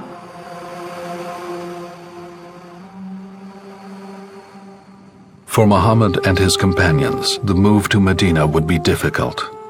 Just the recognition of his role as the town's arbiter would be tough, not to mention the colossal efforts and the battles and insurrections he would have to face to transform Medina into the true city of God.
persecuted by the idolatrous Meccans for the religious revolution he was inciting, Muhammad was forced to flee to Yathrib, which he later renamed Medina.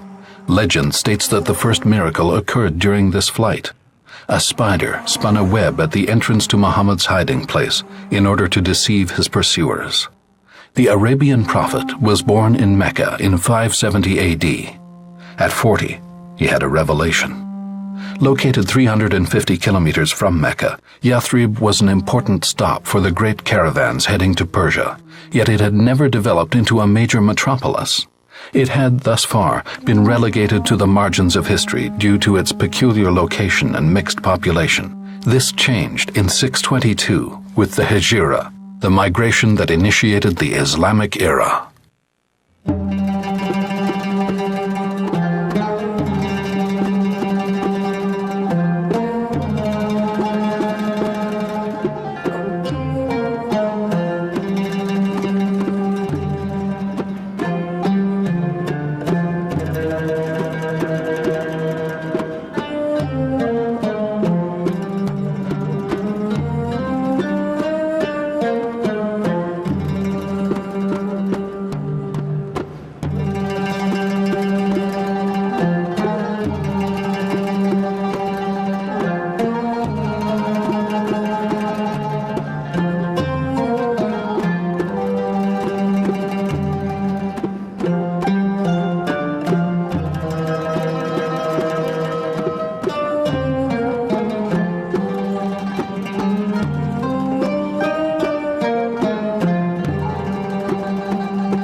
Muhammad was received triumphantly by the common people of Medina, especially the daughters of his mother's clan, who chanted a still famous song. Everyone wanted Muhammad to honor their home with his presence. Afraid of generating jealousies, or perhaps recalling the 1001 rivalries that divided the city, he let his camel decide. Wherever it stopped would be the Prophet's new home. Yathrib's strategic situation is key to understanding the Hijra. Yathrib was the most important oasis in all the Hijaz because of its agricultural prosperity and the size of its population.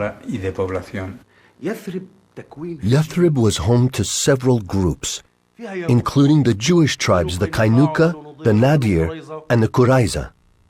There were also pagan Arabic tribes, such as the Aus and the Khazraj, who weren't even natives of the city, but had arrived there from Yemen.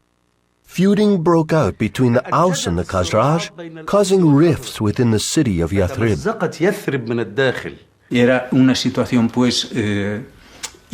It was an unstable and explosive situation that had the potential to provoke another civil war. It was in complete contrast to the situation in Mecca, where the Quraysh had triumphed by forging alliances. At this point in time, the Quraysh know they have nothing to fear from Yathrib. The city is self-destructing. There's no danger of it claiming its share of trade or wealth, despite its strategic location along the caravan route. This is when the pilgrims from Yathrib decide to suggest to their fellow citizens that this holy man, who spoke such beautiful and stirring words, be invited to their city to serve as mediator of their quarrels.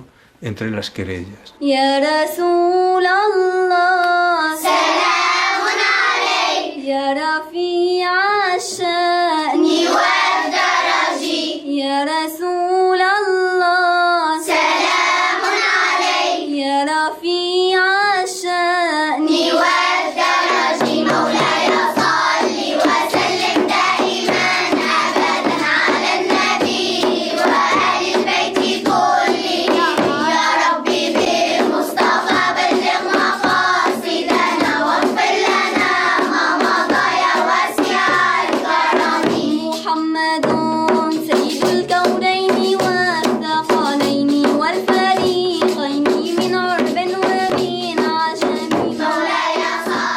After erecting the first mosque of Islam, and with most of the Quran already revealed, Muhammad added to his stature as prophet and messenger of God, fully exercising his role as political arbitrator of Yathrib. Yet, as a recent widower, he felt a permeating solitude. إحدى المؤمنات جاءت تخرج النبي صلى الله عليه وسلم من حالة الحزن التي يعيشها. جاءت إلى النبي وقالت: يا رسول الله ألا أتزوج؟ قال: ومن أتزوج؟ فتقول: أحب خلق الله إليك. بنت أحب خلق الله إليك.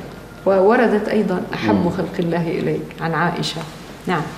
ففي شيء يبدو أن السيدة عائشة من طفولتها ظهر فيها علامات النجابة والنبوغ والذكاء. كان شيء هناك محمد صلى الله عليه وسلم منجذب إليها. كانت طفلة صغيرة السيدة عائشة، ولكن منذ هذه الطفولة كان هناك توجه عاطفي من قبل النبي لها، كان يحبها، ولا شك أن لها ميزات ممتازة جعلت النبي صلى الله عليه وسلم يميزها ويؤثرها. نحن في عصرنا قد نستهجن هذه الفوارق في العمر وفي السن، لكن يبدو بهذاك العصر ما كان له قيمة أبدا موضوع السن والعمر. المهم أننا نرى الزواج ناجح يمشي بنجاح، والسيدة عائشة كانت إلى أقصى حد محبة ومتفاعلة مع النبي صلى الله عليه وسلم، لم تشعر بأي ظلم أنه هو أكبر منها بكثير. حصلت الخطبة ولم تتزوج إلا بعد الهجرة بسنة أو سنتين تقريبا. The Muslims were divided into two groups, the Muhajirun, made up of those that had emigrated to Medina from Mecca, and the Ansar, a name given by the Prophet to those in Medina who had supported him. He abolished the names Aus and Khazraj, which were reminiscent of the conflicts that divided them, and the two communities were united. He created a unified group whose members were not bound by blood, as in a tribe, nor by ethnic ties. The only thing that distinguishes one Arab from another is his devotion. He established this group, which he called the Ummah, meaning nation or community, and he based it on a confessional principle, on a brotherhood of faith. Each Muslim became the brother of all other Muslims. This means that he extended the community beyond tribal boundaries and established a society of believers. Faith is what united the individual members of these different tribes.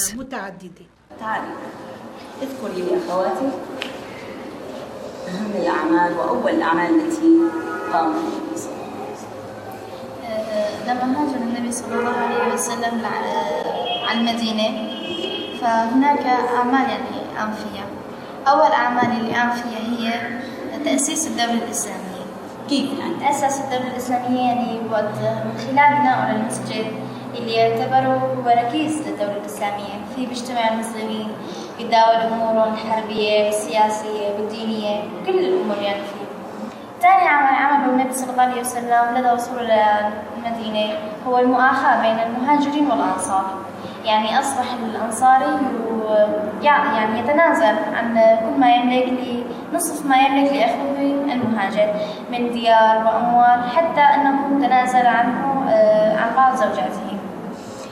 ثالث عمل هو أوجد النبي صلى الله عليه وسلم دستور يحكم بين المسلمين. هالدستور ضمن انه اليهود بيتعاملوا مثل معاملة الاسلام، مثل معاملة المسلمين، لهم مثل ما علينا وعليهم مثل ما علينا، وكل اهل الكتاب. He established something called the Charter of Medina. In modern terms, this was the first constitution in Muslim society, and in it, the Prophet acknowledged religious plurality. In terms of religious practices, each religious community was responsible for managing its own affairs. The Quran insists on freedom of belief. One of the verses says, "There is no compulsion in religion." This statement is clear and unequivocal. You have the freedom to choose to believe or not to believe. So he had the different groups sign a treaty requiring all of them to show mutual respect and to live in harmony in accordance with the laws and their social obligations. In other words, the Jews in Medina, along with the Muslims and Christians, were called upon to defend Medina even if they shared religious or ethnic ties with their attackers. This is similar to the idea of a social or national contract. في المدينة تنزل الأمطار أكثر مما هو الحال في مكة، فإذا ببعض أصحابه يصابون بحمى المدينة، ومن شدة حماها كان الذين أصيبوا بالحمى من شدة الحرارة يهذون يتكلمون فلا يعون الكلام، وليس ذلك بغريب، فالمهاجرون من مكة غادروا بيئة عاشوا بها واعتادوها إلى بيئة مختلفة، حتى أن كثيرا من المسلمين ما عادوا يقدرون على الصلاة وقوفا فكانوا يصلون قعودا. توجه رسول الله صلى الله عليه وسلم بالدعاء لربه فقال: اللهم حبب إلينا المدينة كما حببت إلينا مكة أو أشد، وبارك لنا في مدها وصاعها، وانقل وباءها إلى الجحفة، والجحفة مجمع الأسيال حيث تنتهي إليها المياه القذرة وما شابه. سنرى رسول الله صلى الله عليه وسلم وهو رسول الله لا يكتفي بالدعاء، عمل على إكراء الأنهار والوديان، أي تطهيرها وتنظيفها ومنع استنقاع الماء فيها، وحفر الآبار ليستخرج الماء العذب للشرب. رسول الله حرم إلقاء القاذورات أو الأوساخ أو التبول في حواري المدينة، فلم يمض على المدينة شهور عديدة حتى صار الذباب الذي يرتع في حواريها وفي بيوتها صار بعيدا، والبعوض صار بعيدا، وصارت المدينة نقية طاهرة عذبة لمن أراد فيها الحياة. In Medina, revelations came to Muhammad in a completely different style and rhythm.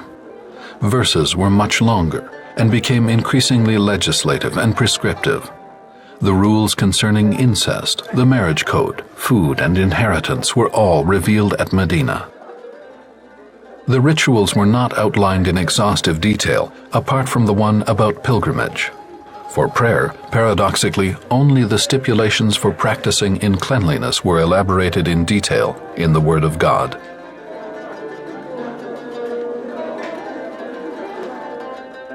O believers, when you prepare to pray, wash your face and your hands up to your elbows.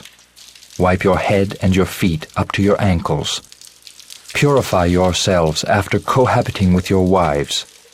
But if you are sick or traveling, when you have satisfied your natural needs, or when you have done business with a woman, in cases when you cannot find water, rub your face and hands with fine, pure sand.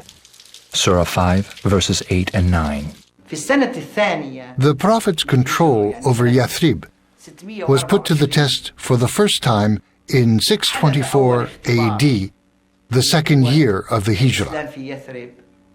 The Meccans had begun to fear the Prophet's newfound power over the city.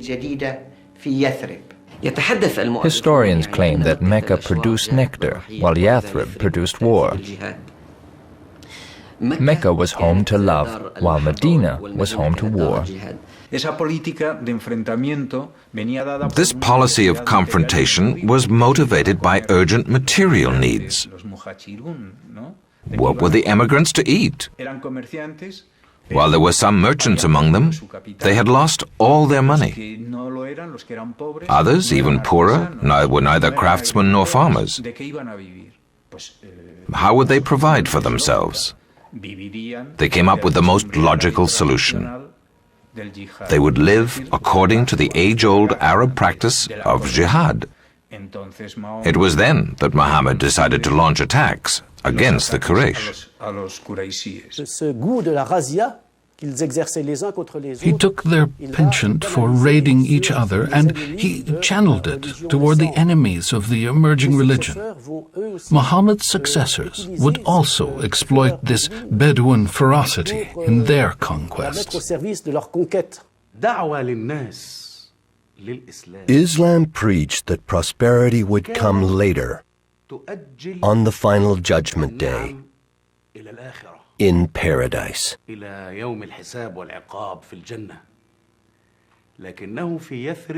in Yathrib, the Prophet legalized raiding and authorized abductions and attacks against Quraysh caravans wherever they were found.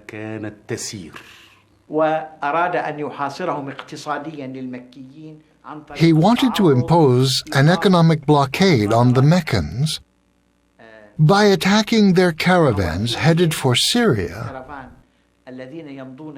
on their way past Yathrib.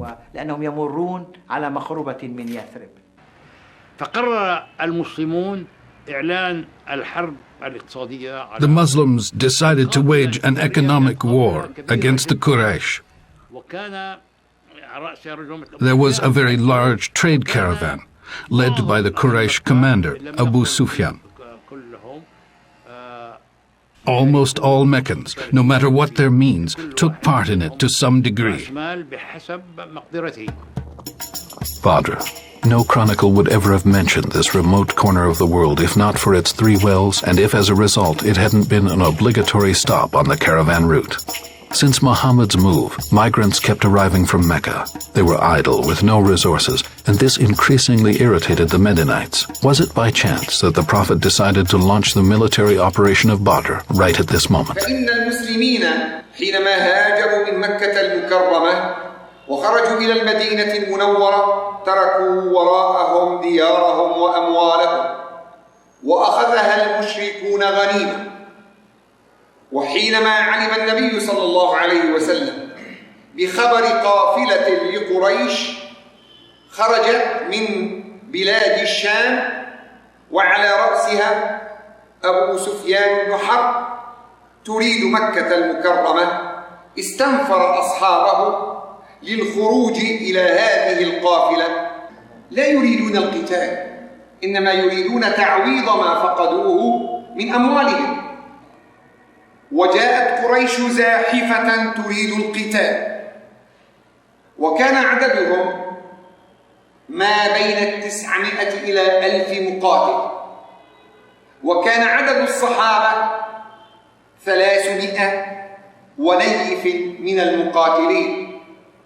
خرجوا لا يريدون القتال وجاء أولئك يريدون أن يطفئوا نور الله بأفواههم وابتدأ القتال ووقف النبي صلى الله عليه وسلم في العريش المكان الذي صنعه له أصحابه ليشرف على قيادة المعركة وراح يتضرع إلى الله وهو يبكي ويقول اللهم هذه قريش أتت بخيلائها تريد أن تطفئ نورك اللهم نصرك الذي وعدت لأوليائك اللهم إن تهلك هذه العصبة فإنك لن تعبد في الأرض بعدها أبدا وما زال رسول الله يدعو إلى أن خفق في العريش خفقة وقال أبشر يا أبا بكر هذا جبريل آخذ بعنان فرسه يقوده على النقع فكانت الملائكة تقاتل إلى جانب المؤمنين صفا بصف ويدا بيد وكان النصر للمسلمين وخذل الله المشركين وأسر من المشركين 70 مقاتلا. With the Muslim victory, the face of the world changed.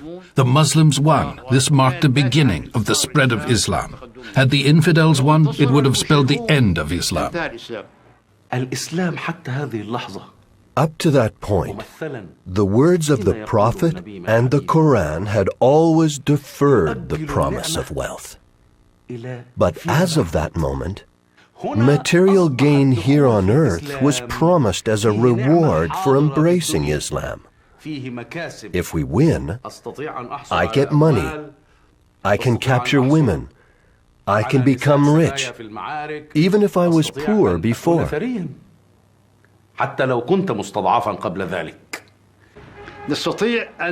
We can say that statehood and a military began to emerge after the Battle of Badr. From the moment all of this was authorized, more and more people began to convert to Islam. As a result, after only 10 years in Yathrib, Muhammad was able to lay siege to Mecca with a force of 10,000 soldiers. نون والقلم وما يسطرون ما أنت بنعمة ربك بمجنون يلا على السطر اللي بعده A new factor, the spoils of war, then upset the deal. The 8th surah of the Quran, a long one about the consequences of the Battle of Badr, was revealed, regulating spoils like a veritable institution. First was the innovation concerning captives. Muhammad decreed an original rule that each prisoner would teach 10 Muslims to write and then be released. With Badr, migrants loyal to the Prophet could finally raise their head. The bothersome, unproductive intruders were now fighters and property owners. The people of Medina, whom the Prophet named Ansar, those who came to him as reinforcement, confronted the Meccan devils, and the Ansar, neglected by history, won, no doubt thanks to God.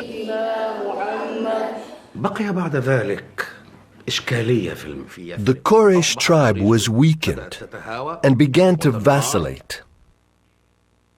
There was still one problem in Yathrib: the Jews. Jewish scholars may not have been fonts of knowledge, but they certainly knew the Bible much better than Muhammad did. This was probably one of the main reasons for their rupture.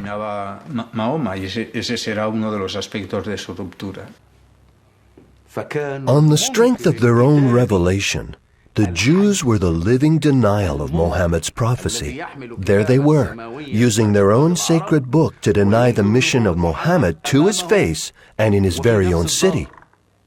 This was a decisive factor that led Muhammad to break with the Jews.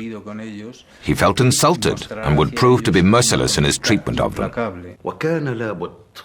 It was necessary to get rid of this disruptive element in Yathrib, so that all that remained in the city would be this unified group who believed in Islam.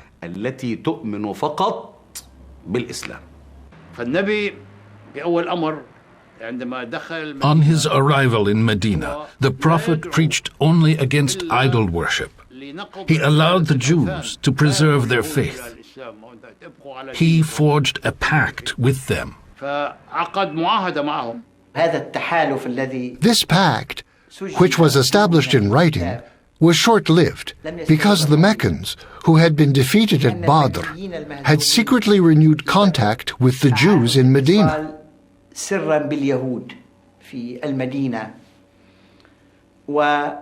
2 years after Badr, they attacked Medina at Uhud, and during this battle they defeated the Prophet. Muhammad's break with the Jews happened gradually. After the victory at Badr, he confronted one of the tribes over a minor incident. In the end, they arrived at an agreement, and the Jews left. Although this was a small victory for Muhammad, it did allow him to put one of the tribes out of commission.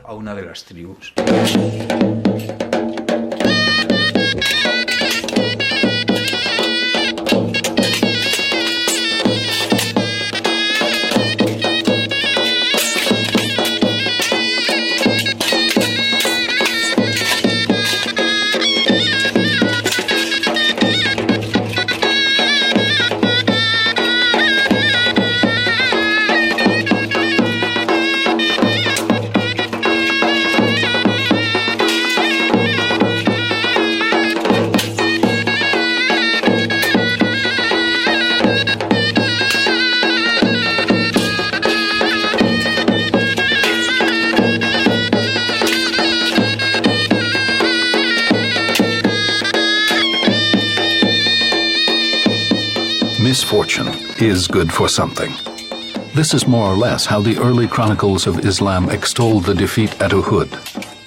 While the triumph at Badr had strengthened the faithful, it lulled them into forgetting about forming a real army.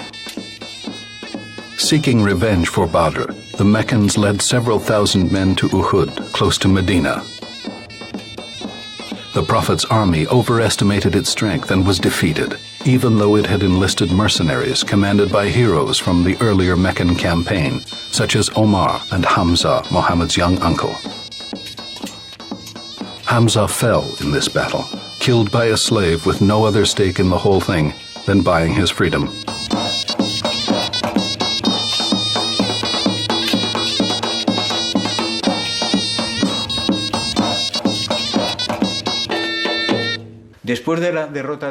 After the defeat at Uhud, Muhammad set out to neutralize the second Jewish tribe, the Nadir, again on a minor pretext. A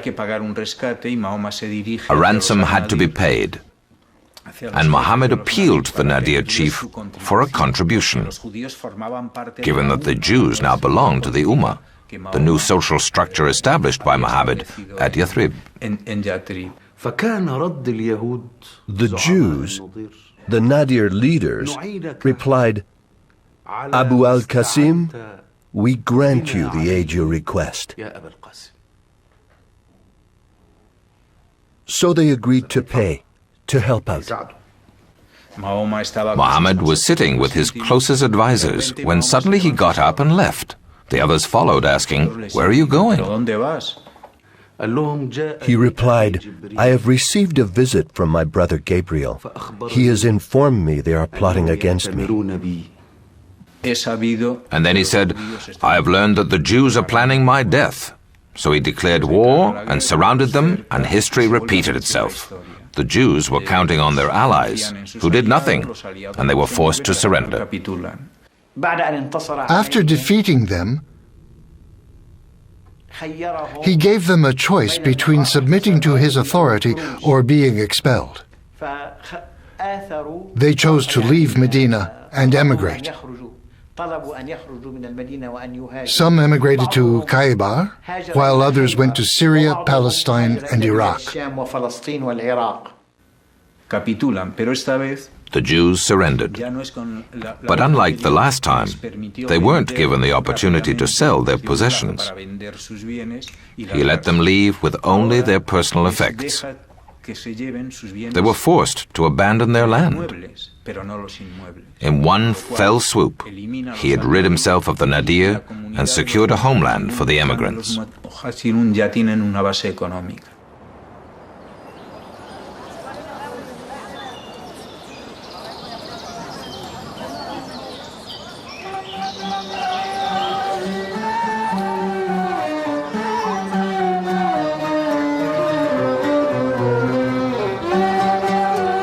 One day, the Prophet needed to correspond with a prominent figure and went to see his freed slave, Zayd, now his adopted son.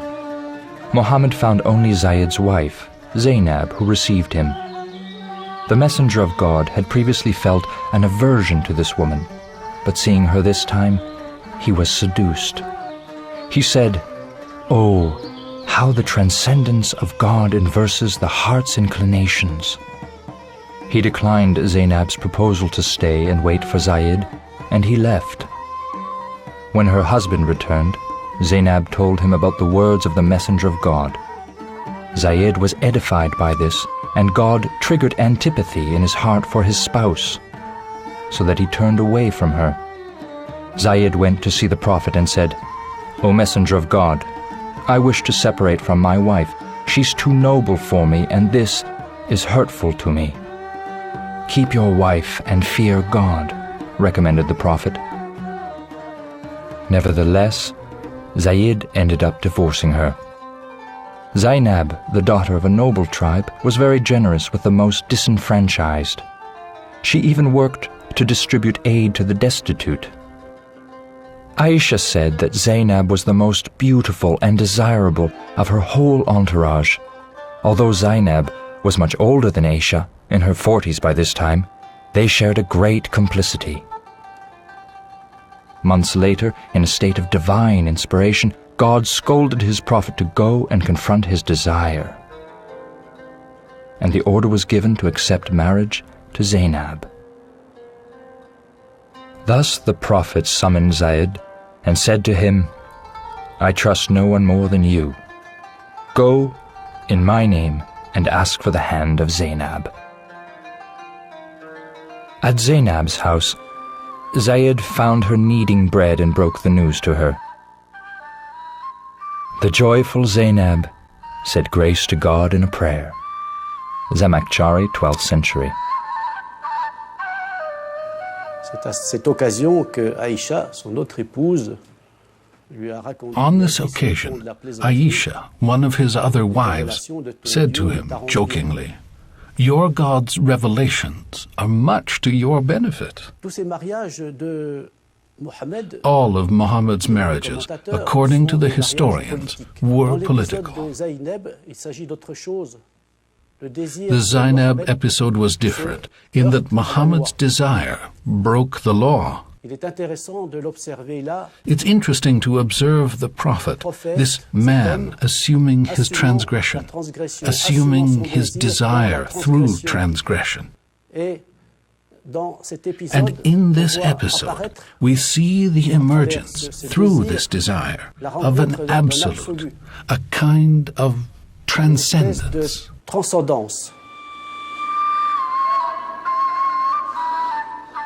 In Surah 33, the factions, the revelation is ambiguous. The first verses state that Muhammad is the father of none among your men, and that the Quran rules over the prohibition of adoption and the naming of children. The latter blurs lineage and the logic of inheritance. This surah also concerns married couples and the dress code for women. In the early days of Islam, the veil was not enforced as strictly as it is today. The veil was a woman's right. She was free to decide on her own when and where she wore it. The surah of the veil, hijab, came down on the day of his marriage to Zainab.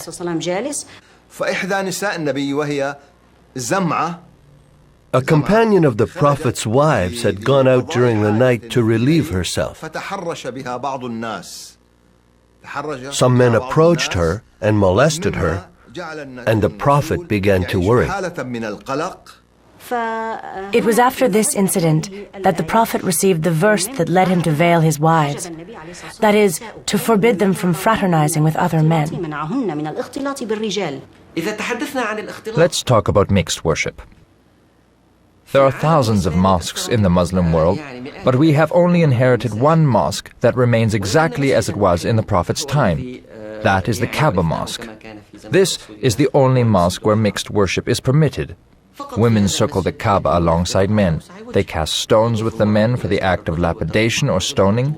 They jostle to touch the black stone with men at their sides. Mixed worship does exist, and that's how it was in the mosques during the Prophet's time. Women attended the councils that were held in the Prophet's presence. They came of their own accord, unveiled and without discrimination, to consult with the Prophet on many topics. The conversations were direct. They spoke to each other directly. My point is that if we want to interpret the situation of women, we have to interpret it as it was during the Prophet's lifetime. What happened during the decadent period when they segregated women and hid them away in the palace harems is a far cry from the tolerance that dominated during the Prophet's era. The relationship between men and women at the time was one of great tolerance. So there are some obscurantist elements that affected Muslims, not Islam, but that were attributed to Islam, even though they had nothing to do with the religion. وهنالك قصة يوم جاءه شاب وقد امتلأ قوة وحيوية فقال يا رسول الله ائذن لي في الزنا نظر إليه النبي عليه الصلاة والسلام وقال له أقبل، فأقبل هذا الشاب، فقال له النبي عليه الصلاة والسلام أترضاه لأمك؟ أي أترضى هذه الفعلة لأمك؟ قال لا، فداك أبي وأمي يا رسول الله. قال له النبي وكذلك الناس لا يرضونها لأمهاتهم. أترضاه لأختك؟ قال لا، فداك أبي وأمي يا رسول الله. قال وكذلك الناس لا يرضونه لأخواتهم. أترضاه لخالتك؟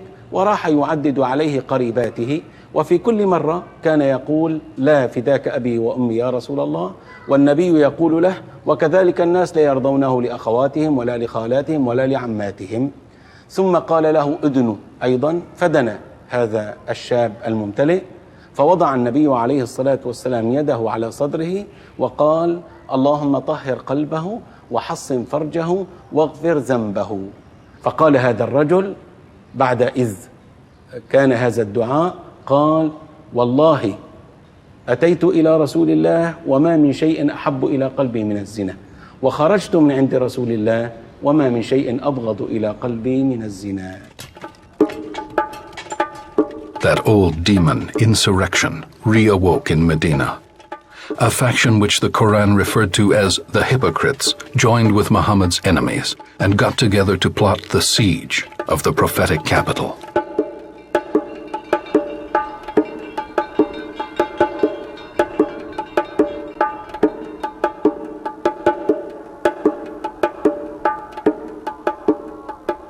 The Prophet, forewarned that all the infidels were coming together to attack him, gathered his companions to deliberate with them. They all thought they should lock themselves inside the city. Salman the Persian said, "At home in Persia, when a large army comes to attack a city where the army is not fit to meet the enemy, we dig a moat around the city to stop the cavalry from coming in." The Prophet and all his companions approved Salman's counsel. In a month, the moat was finished. When the infidels saw the moat around Medina, they were struck with amazement. They had never seen one before. Unable to get over it, they came daily to the gates of the city. The infidels stayed there 26 days without a fight. Naim, a prominent figure among the attackers, to whom God had granted the inclination towards Islam, arose during the night, left his tent, presented himself to the Prophet, professed his faith and said, "Apostle of God, I have long been a secret believer. Give me your instructions now." The Prophet told him, "I want you to go back to the infidels and try to divide them." He coined the phrase, still used today, war is a game of cunning. He sent agents among them to stir up trouble.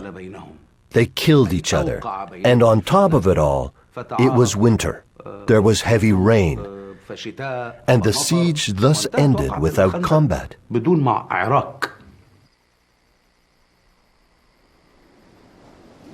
At nightfall, God unleashed a wind over the infidels' camp that overturned their tents. The enemy was filled with terror because a violent storm threatened overhead. Abu Sufyan decided to flee. The infidels left that very night, emptying their bags of everything that weighed them down. During the siege, the Muslims suspected the Jews of Medina, the Qurayza, of making secret contact with the besiegers at night. But a ruse by Naim, the spy, prevented their access to Medina on the side he was defending. With the Meccans gone, the last Medina Jews knew they were done for. The angel Gabriel came to tell the Prophet, "God orders you not to lay down arms before finishing with the Qurayza." After a siege of 25 days, the Jews, down to their last recourse, finally requested surrender. What could be done with this Jewish tribe? Here we come across a new incident that reveals Muhammad's pragmatism. He would not be the one to decide the fate of this Jewish tribe. Rather, he appointed an arbitrator to rule in his place. He said, "Saad, decide their fate." Saad said, "Kill the men capture the children, and seize the belongings. The Prophet said to him, "You have judged them with the judgment of Allah above the 7 heavens."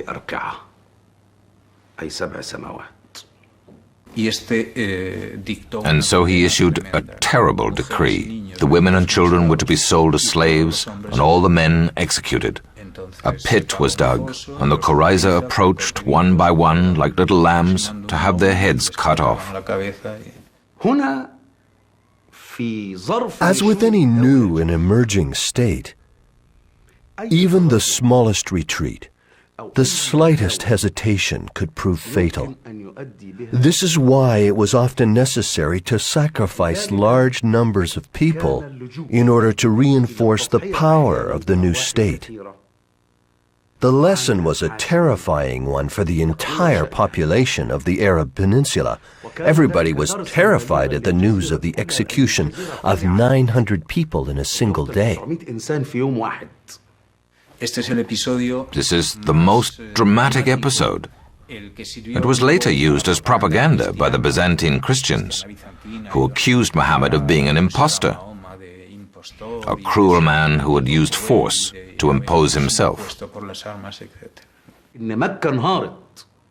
Mecca was shaken to learn this, for if the Prophet were to invade Mecca with his soldiers, they would kill them as they had the Qurayza. Other Arabs were petrified. All those who were still opposed or undecided were absolutely terrified. The process initiated with the Jews' refusal to recognize the prophetic nature of Muhammad's message ended in definitive rupture.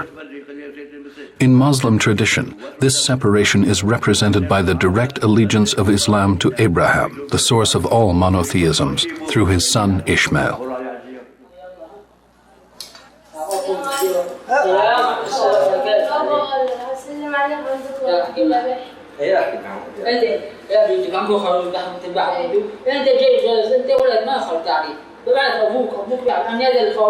كيف شفت اسماعيل؟ انت ليش معك ابوك بيحكي معك؟ شايف؟ هذا فدو اسماعيل رب العالمين ابونا ابراهيم الخليل شاتي منهم اني بيذبحوا لابونا اسماعيل.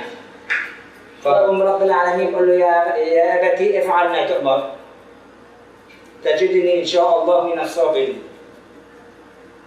فلما جاب عمشه وجاب السكينه بده يذبحه، السكينة تنقلب على عفاها بإذن رب العالمين. فرب العالمين بعته من السماء كبش فدول اسماعيل. قال له هذا عواد ابونا عواد اسماعيل، هذا فدو. فعاد فك له العماش وجابوا الخروف ذبحوا عواد سيدنا اسماعيل. تذبح له خروف؟ انت تذبح له خروف؟ ايوه انا بجيب الذبح. تذبح له خروف. فهمت قصته يا ابني؟ مع السلامة. الله سلمنا على أبوك. مع السلامة خيو مع السلامة. When he imposed prayer on the Muslims, Muhammad thought it was normal to pray in the direction of Jerusalem, as did the Jews and Christians. But what happened in reality is that they didn't acknowledge him as a prophet. The Jews fought him, and the Christians turned their backs on him. Entonces es cuando Mahoma insiste o encuentra la solución o la revelación le da esa solución. Muhammad finally came up with this solution, unless it came to him in a revelation, the Abrahamization of his message. This means that it was the same revelation, but he went to the source itself of this revelation, Abraham. This revelation is not Jewish, because the origin of Judaism is Moses and his law. He bypasses the Christians and the Jews, of course, and goes directly to the source of monotheism itself.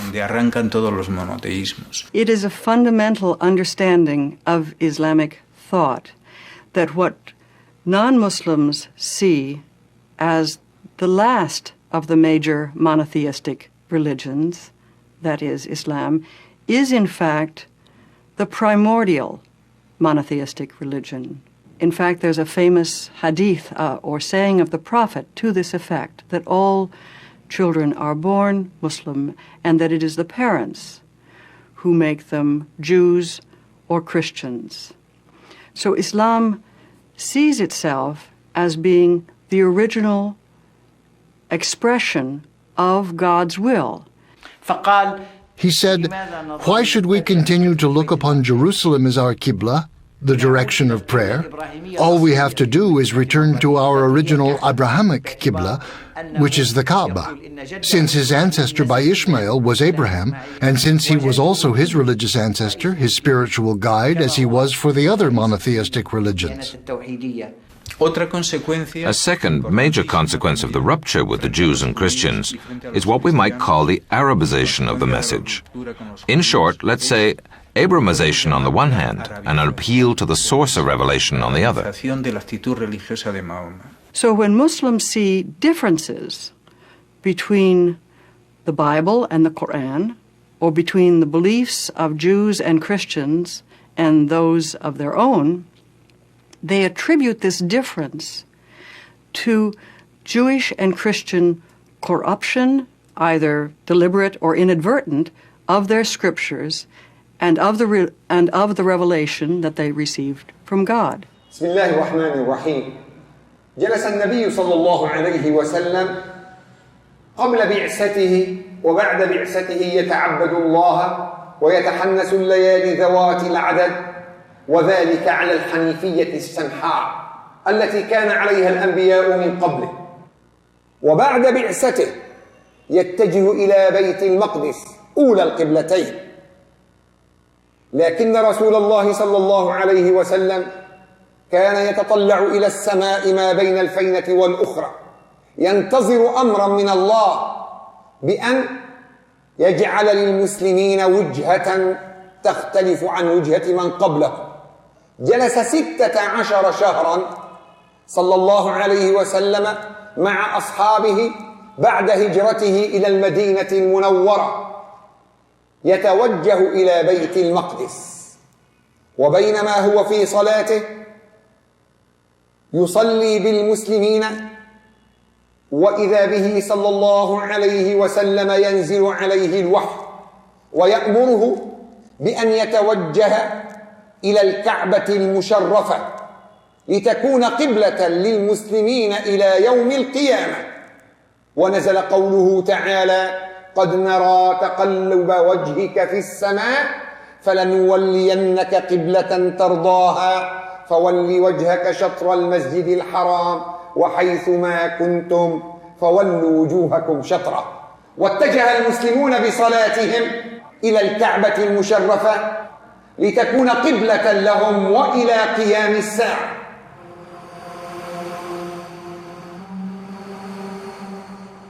We shall see how, in Medina, Muhammad commanded 2 intense battles, putting as much skill into building a city, a public space, and peace between believers, as into waging the so-called war against the Bedouin spirit.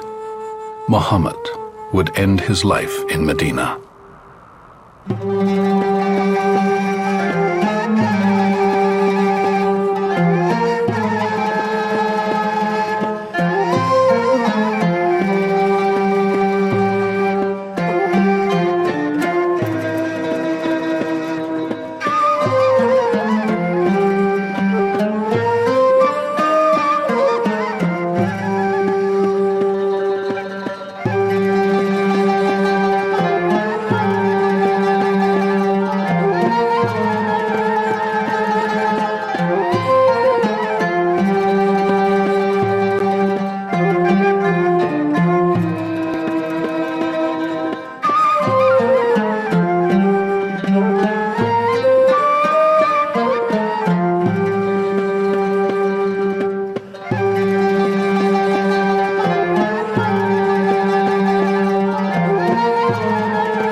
Muhammad had been in Medina since 622.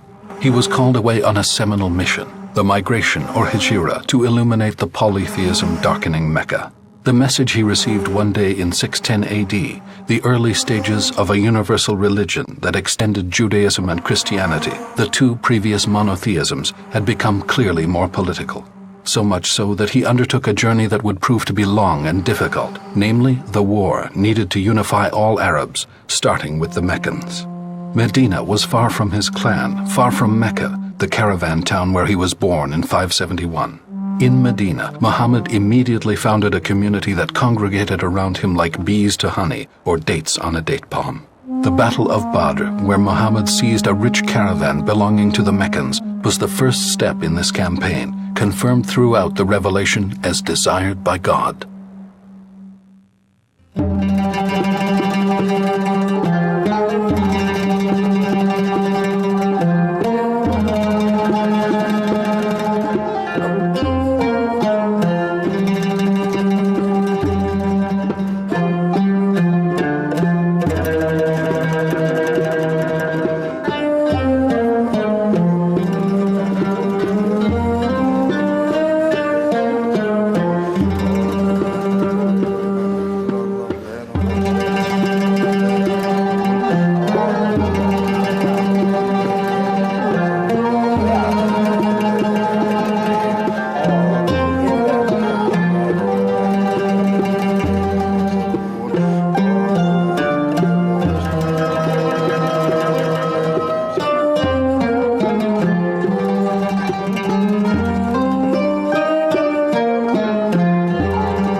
فمحمد ابن سيرين بأحد الكتاب بأحد صفحاته بيروي قصة الآذان.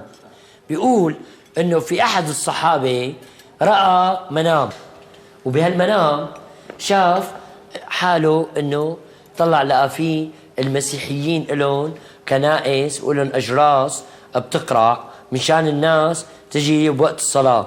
طلع لقى غيرهم كمان بدقوا طبول، إلا الإسلام كانوا يقيموا الصلاة بدون آذان. فإجا بباله أخذ معه طبل صغير، قال بديروه لعند الرسول وقال له إنه أنا شفت منام وهيك شفت، ومشي. هو ماشي وإذ بشوف أحد الصحابة، قال له لو وين رايح؟ قال له رايح لعند رسول الله، شايف بنومي كذا وكذا وكذا. قال له أحسن من هيك، شو رأيك إنه يكون آذان بيطلع بالصوت من التم وبيصل للعالم وبتسمعوا الناس؟ قال له شلون بده يكون؟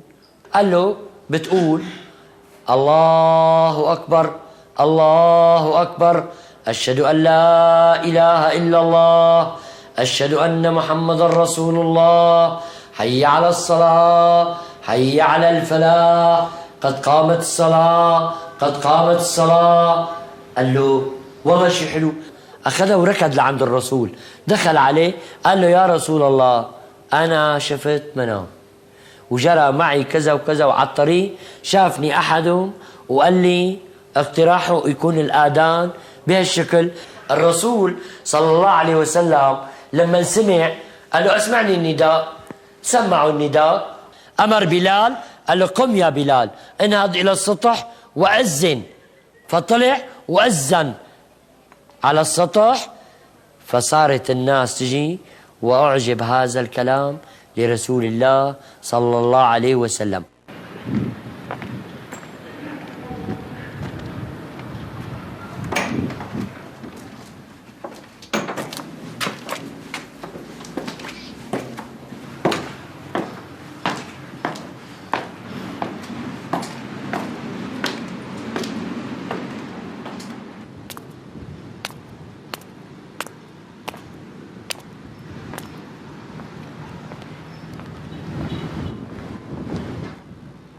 الله أكبر الله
In 625, Muhammad, having once again adopted polygamy after the death of Khadija, married a young Jewish woman, Juwariya, a captive to whom he granted freedom as a dowry gift. But the trial he would endure as a result was his most painful lesson yet, for she threatened his passion for his favorite wife, Aisha. In fact, Aisha recounts the story. We were returning from a journey near Medina. I got up and wandered away from the campsite. As I was going back to join the others, I realized I'd lost my necklace. I turned back to look for it. Finally, I found my necklace and went back to the campsite. But everyone had gone. I thought they'd come looking for me. While I sat and waited, my eyelids grew heavy and I dozed off. The young Safwan, who was lagging behind the caravan, recognized my silhouette from afar. He approached and offered me a ride. We set off, and he guided the camel on foot until we reached the new camp. In Medina, I fell ill, while defamatory rumors accusing me of sinning with Safwan spread quickly. Muhammad, the messenger of God, summoned his cousin Ali and our companion Usama, and requested one last opinion before deciding to separate from me. Usama insisted that I was of good virtue. Ali, in turn, said, God, O dearest Prophet, has not limited your choice of women. So many others may satisfy you more. Muhammad waited a month for a revelation about me.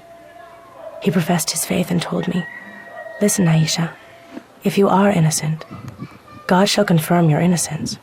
But if you have sinned, ask forgiveness from God and repent. I answered, If I tell you I'm innocent, and only God knows that I am, you won't believe me. And you'll only be happy if I confess a sin I did not commit. One day the revelation came to Muhammad. He was seized by a force that always overwhelms him under such circumstances, an oppressive state that causes cold sweat to stream over his skin like a trickle of pearls. When he was delivered from it, he quickly said, God be praised, Aisha. He came just now to assert your innocence. Mother said, Rise and go to the messenger of God. I answered, I shall do no such thing. Only to God shall I address my thanks.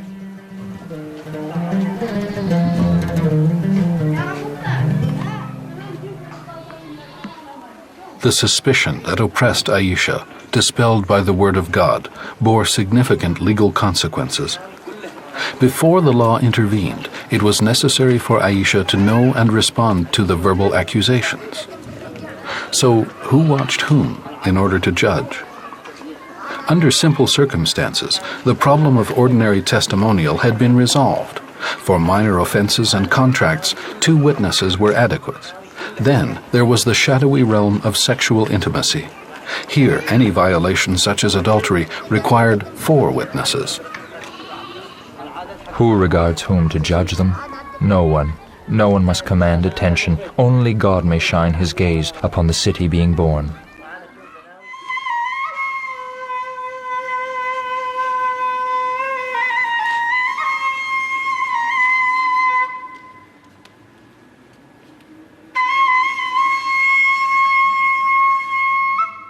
God is the light of heaven and earth. Likeness of his light, a niche with a burning lamp, the lamp in crystal. The crystal looks like a starry pearl. It draws its fuel from a tree of blessing, an olive tree, from neither the east nor the west, the oil of which illuminates almost without being touched by the flame. Light upon light. God guides only those he desires to his light, and he uses likenesses to the benefit of all men, for God is all-knowing. Surah 24, the light. The fact that Muhammad was banned from Mecca at this time didn't concern him greatly, as he had much to do in Medina. But he and his companions sometimes yearned to approach God on the peaks of Mount Arafat, or to walk in procession around the Kaaba in accordance with the ancestral rite of pilgrimage the new religion still maintained. In 628, Muhammad decided to force the situation. With 1,000 pilgrims leading 70 camels intended for sacrifice, he headed towards Mecca.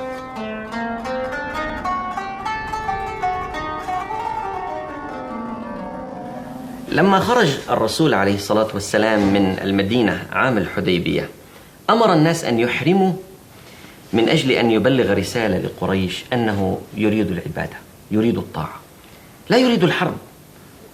قريش طبعا سمعت بمسير الرسول، صارت ترسل الكتائب لاستفزاز الرسول عليه الصلاة والسلام. الرسول نهاهم أن يجابههم بأي شيء، صاروا يجولون بخيولهم داخل معسكر الصحابة والصحابة لا يجيبونهم بشيء. أيقن قريش بأنه لا سبيل أمامها إلا التفاوض مع الرسول. بعد أيام طويلة شعرت قريش أنها كلما أرسلت مفاوضا رجع يدافع عن الرسول عليه الصلاة والسلام. أرسلت سهيل بن عمرو، لأن هذا أول مفاوض ترسله قريش منها، هذا اعتراف. أما الرسول عليه الصلاة والسلام فقد قبل من سهيل كل ما طلبه، طلب إليه أن لا يدخل مكة، قال قبلت. ثانيا أن من جاء إلى المدينة مهاجرا بغير إذن والده أو وليه من قريش يجب على محمد أن يرده إلى مكة. نعم. ثالثا من جاء من أصحاب محمد وارتد ولحق بالمشركين لا يجوز لمحمد أن يمنعه. رابعا توضع الحرب 10 سنين، قبل رسول الله كل هذه الشروط. عندما أخبر رسول الله أصحابه بأنه اتفق مع سهيل غضب الأصحاب، لم يقبل هذا أحد، قالوا يا رسول الله كيف تقبل؟ نعم. الرسول يريد فقط البند الذي ينص أنه توضع الحرب، أعطوني فرصة سلام لتنتشر هذه الدعوة. وكان النبي صلى الله عليه وآله يخطط في هذه المرحلة. At the time, the Prophet was devising a plan to conquer Mecca, the sacred religious center that was to become the Muslim capital,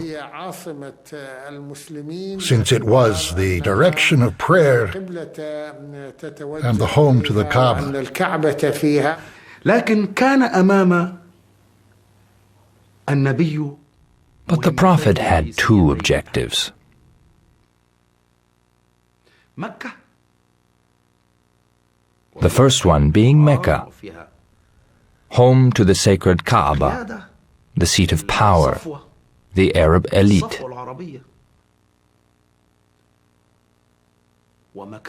The second was the hostile Jewish city of Khaybar in the north,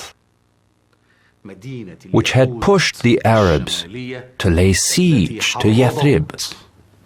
الأعراب لحصار يثرب.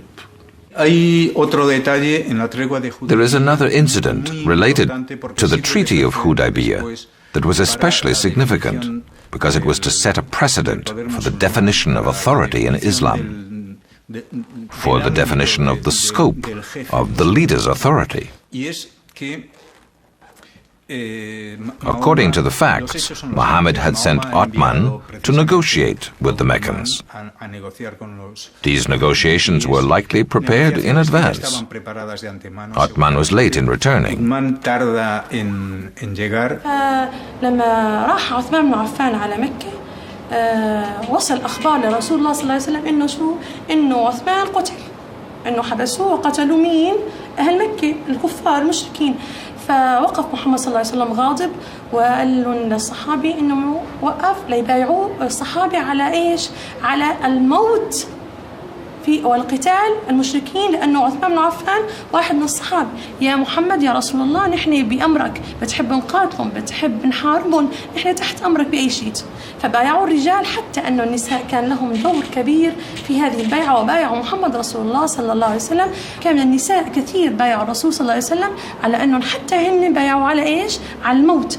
ولكن عندما وصل الرسول صلى الله عليه وسلم أن ما قالوه عن عثمان بن عفان كان مجرد إشاعة ومجرد كان كلام عادي وليس فيه كل شيء من الصدق، فهدأ صلى الله عليه وسلم، والرسول ابتعد عن فكرة أنه قتال المشركين. Muhammad sat down beneath a tree, and one by one they all came, placing their hand on him and swearing their allegiance. They swore to obey all commands given by him from then on.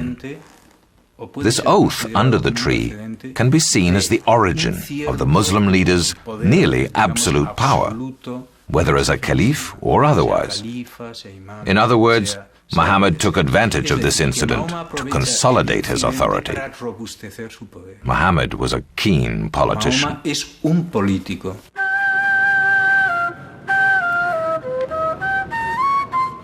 By this stage, the cult was getting more entrenched.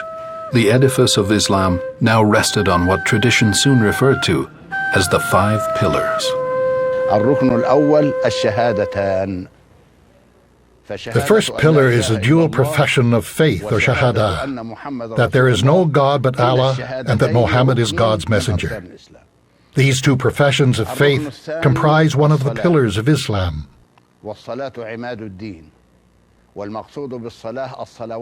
The second pillar is prayer.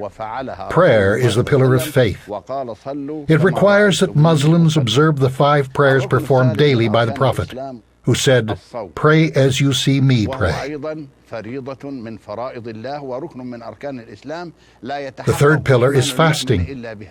This is an obligation toward God and one of the pillars of Islam, without which a Muslim's faith is not complete. Fasting is observed during the month of Ramadan, the month in which the Quran was revealed to guide humankind. The fourth pillar is almsgiving, which is a requirement for all Muslims subject to certain conditions. Alms are given to the poor and to the needy. Pilgrimage is the fifth pillar.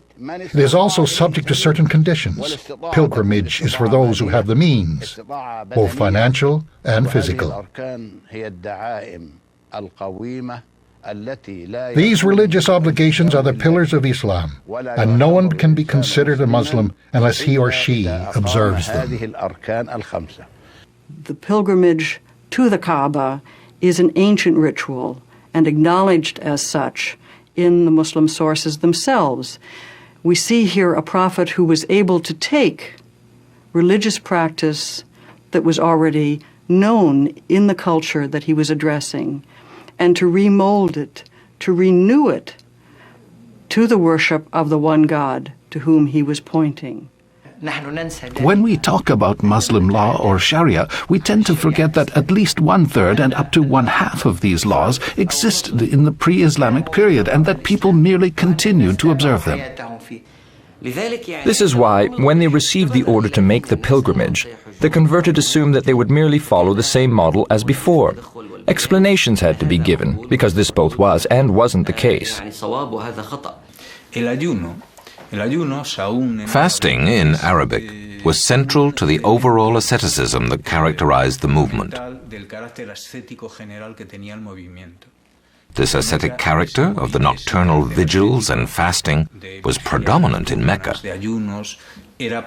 In Medina, however, it would be somewhat diluted. Although it remained a duty, it was weakened by practical considerations. A soldier couldn't fight after a night of prayer, nor on an empty stomach. Fasting during Ramadan would be codified later. As far as prayer is concerned, he laid down the general principles. People had no prior information telling them what they were supposed to do. This is what led them to ask questions, and it was the Prophet's role to provide them with explanations concerning fasting, prayer, and almsgiving. Alms are only given to a poor person if he first embraces God. It is a form of compensation. The Quran contains a mercantile vocabulary. For example, there's a verse that says those who give alms will receive a rich reward, meaning that almsgiving is good business. The 5 pillars of Islam are drawn out of both Quranic and Hadith material and elaborated in later Islamic thought to the form that we have them now, and which is and has been invariable since the early classical period.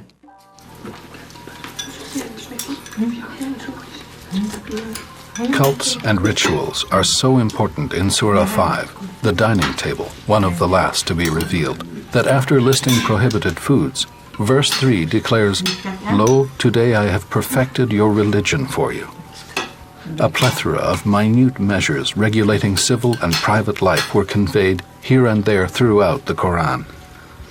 There are sanctions concerning theft, inebriation, and defamation that rule over even the most intimate of personal desires. The commandments are divided into three categories. Those that are obligatory, those that are not recommended, and those that are permissible.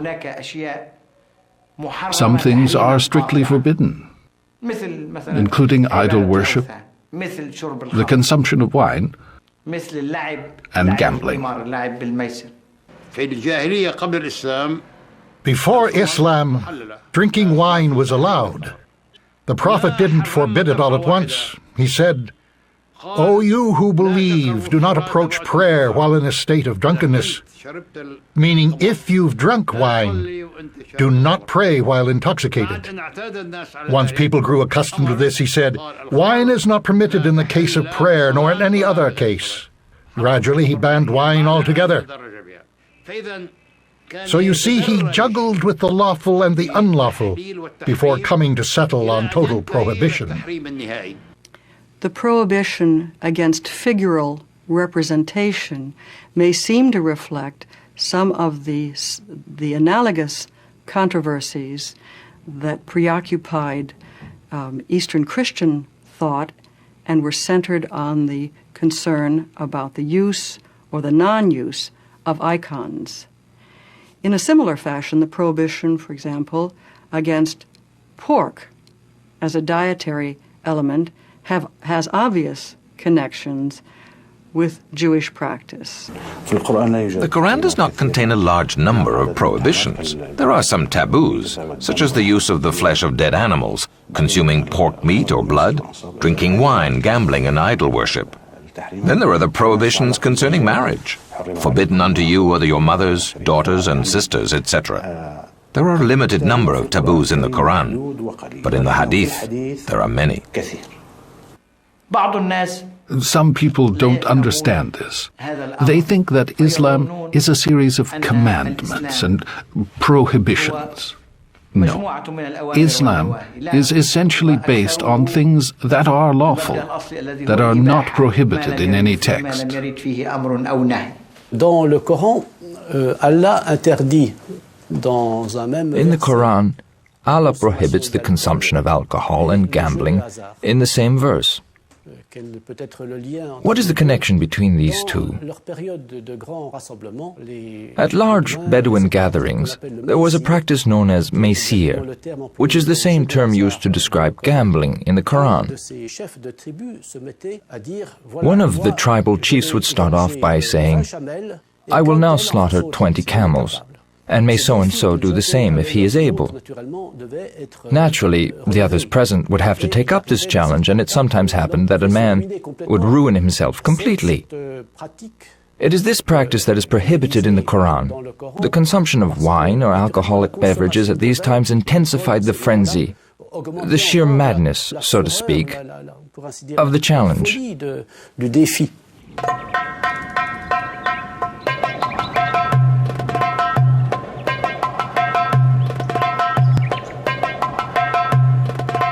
In 629, the 7th year of the Hijra, Muhammad was at the gates of the Khaybar oasis, 100 kilometers north of Medina. The oasis was rich not only in date palms, but in wheat and other grains. This town, a refuge for the Jews of Medina, had 6 unassailable citadels guarded by 20,000 soldiers. Its ramparts fell successively to the assailant. After a few duels between warriors of the two camps, Khaybar fell into the hands of Muhammad's soldiers.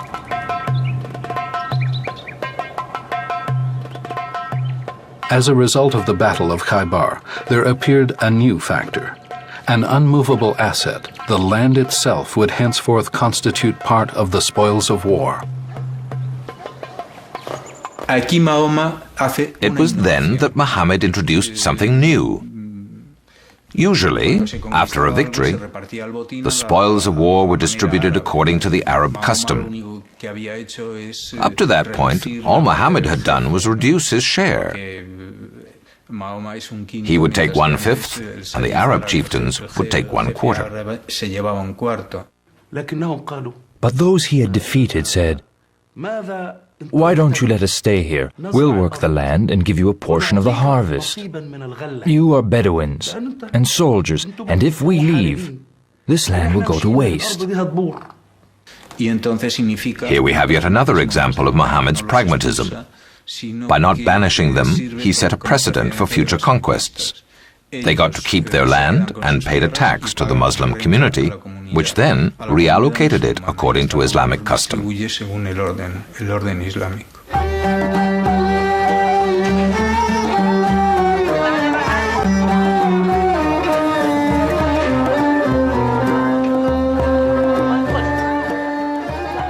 For a long time, especially after Khaybar was won, Medina experienced peace and prosperity.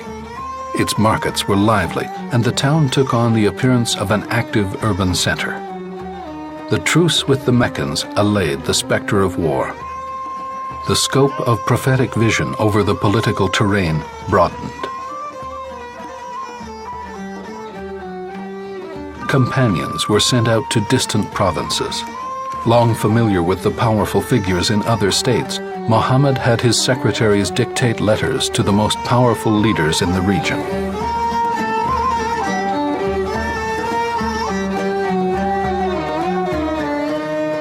وبدأ الرسول عليه الصلاة والسلام يرسل بعض الرسائل على يد رسل له إلى الدول المجاورة، وكان منها مصر، فأرسل مندوب عنه أو رسول عنه إلى المقوقس حاكم مصر في الوقت ده، بيقول له فيها إن احنا ندعوك إلى الدين الإسلامي. فالمقوقس أخذ هذه الرسالة وبعت رسالة أخرى إلى سيدنا محمد عليه الصلاة والسلام وهدايا، ومن ضمن هذه الهدايا جاريتين أختين ليختبر فيهم الرسول عليه الصلاة والسلام، لأن سيدنا عيسى قال إن فيه نبي جاي بعد اسمه محمد وإنه لن يجمع بين الأختين، فأراد المقوقس أن يختبر الرسول عليه الصلاة والسلام هل هو نبي فعلا أم لا. فعندما وصلت هذه الهدايا إلى الرسول عليه الصلاة والسلام، وكان من ضمنها الجاريتين، بدأ يعرض عليهم الدين الإسلامي، شافوا سلوكيات الرسول عليه الصلاة والسلام فأسلموا، وطلب سيدنا محمد من الله سبحانه وتعالى أن يختار له واحدة من الأختين، فاختار له مريا القبطية. مريا القبطية خلفت له ابن اسمه إبراهيم على اسم سيدنا إبراهيم عليه السلام أبو الأنبياء، أبو سيدنا إسماعيل وسيدنا إسحاق. This baby, the youngest male child, would not survive. The condition of women was in transition. The signs of true emancipation were clear. They managed their own finances, participated in war, chose their spouses. By further recognizing, albeit only the partial rights of women, to be legal witnesses and to inherit, the Quran annoyed a segment of the male population. The Prophet himself had about 20 wives. In his own homes, the situation manifested itself in lively scenes of housework, conducted according to numerous hadiths. At the time, the Prophet was under enormous pressure. He faced criticism for having given women too many rights, causing them to rebel and making them difficult to control. From the position of women in Western or non-Muslim societies, it's often difficult to understand why Muslim women themselves feel empowered by many aspects of the Quranic revelation and feel empowered by practices, social and ritual practices, that have been interpreted as having a Quranic base. We need to make a distinction between the Prophet's initial project and the contemporary pressures he faced. The companions, led by Omar, played an important role, but they shouldn't be sacralized because they were also politicians and had their faults. But from a Muslim perspective, the Quran is seen as providing the grounds for both the the historical improvement of women's status and is also now giving ample grounds upon which, through reinterpretation of certain Quranic verses, women can achieve a much stronger place within their own Muslim societies. We know that Omar was extremely influential and an innovator in matters of government, but he also had his failings. He was one of the most misogynistic and is notorious for having urged the Prophet to toughen certain commandments concerning women, including the recommendation to beat them.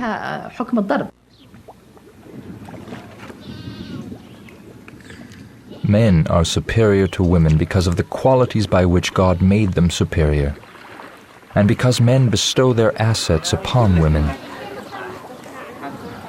Virtuous women are obedient and submissive. When their husband is away, they are careful to preserve that which God commanded them to preserve intact. Surah 4, verse 38.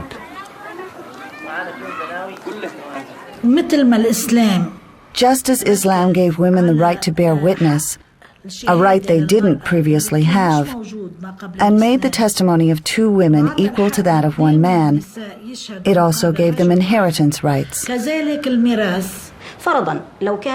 take an example. A man dies and leaves 100,000 dinar. He has a son and a daughter. The son is entitled to twice as much as the daughter. The daughter inherits about 33,000 dinar, and the son about 66,000. What will the son do with his share? And what will the daughter do with hers? At the time, women were deprived of many rights, including the right of access to intellectual development. Women were only given half of what men were entitled to. For Islam, the objective of this was to inculcate the idea of man's responsibility towards women.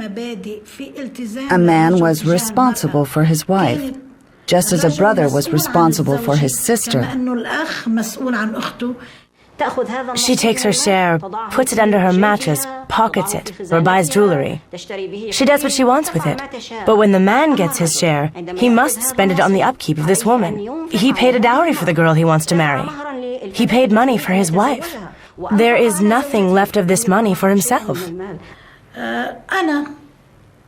As a sociologist, and from a personal point of view, I think that from the moment women reach the point where they have an adequate level of awareness, have evolved and attained the highest ranks and the highest degree of knowledge and experience, I wonder for how long we will be content with this. As for the girl, his sister, her share stays the same, if she hasn't made more from it in the meantime. So the woman wins. She's not the loser. Muhammad's pilgrimage to Mecca in 630, the first result of the Truce of Hudaybiyah, would be heterogeneous. Pagans and faithful Muslims would mix in the same procession for the first time. Back in Medina, Muhammad received the unexpected conversion of many prominent Meccan figures who until recently were his arch-enemies and henceforth became valued companions. Muhammad not only became strong, he became more lenient. جاءه شاب يدعى كعب وهذا الرجل كما هو معروف شاعر هجا الكثيرين وهجى النبي عليه الصلاة والسلام وهجى الخير وأهل الخير فأهدر النبي عليه الصلاة والسلام دمه فلما سمع كعب بهذا الحكم جاء إلى النبي عليه الصلاة والسلام متخفيا ولكنه كان يحمل قصيدة كتبها هو مطلع هذه القصيدة بانت سعاد فقلبي اليوم متبول متيم إثرها لم يفد مقبول هيفاء مقبلة عجزاء مدبرة لا يشتكى قصر منها ولا طول ثم ختم هذه القصيدة الطويلة فقال نبئت أن رسول الله أوعدني والعفو عند رسول الله مأمول. فعرفه النبي عليه الصلاة والسلام أنه كعب وأنه الذي أهدر دمه، وبمجرد أن قال هذا البيت ألقى عليه بردته وعفى عنه وسامحه. ثم بعد ذلك أصبح الشعراء إذا ما أرادوا أن يمدحوا النبي عليه الصلاة والسلام بقصيدة، وكانت القصيدة جميلة جدا، سموها بالبردة. Arabia was now on the road to unification. Arabs had begun to rally with Muhammad under the banner of Islam. There were now more profound reasons to attempt an initial expedition beyond the borders of the Arabian Peninsula. The Prophet knew what was going on in the world around him. Because his message addressed the whole of humanity, he had to deliver it to the neighboring peoples of the Arabian Peninsula. When it turned out that some of these people could be an obstacle to the spread of this message, it became clear that the Muslims would have to struggle to ensure its dissemination, even if it meant using force. But first, they had to lay the groundwork. They had to be familiar with the geography. The soldiers had to know the lay of the land and the combat methods of the Persians and Byzantines. The Battle of Mota was the young Muslim state's first international military experience outside of the Arabian Peninsula. It was an important opportunity for the emerging state to gain a foothold in the surrounding region.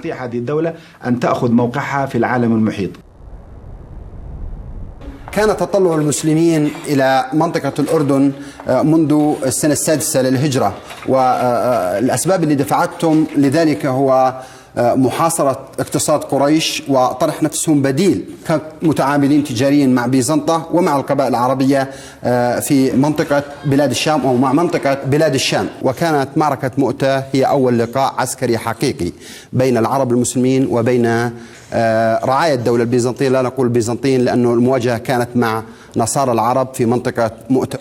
الكثير من المصادر التاريخية تعتبر أن ما حدث في معركة مؤتة هزيمة.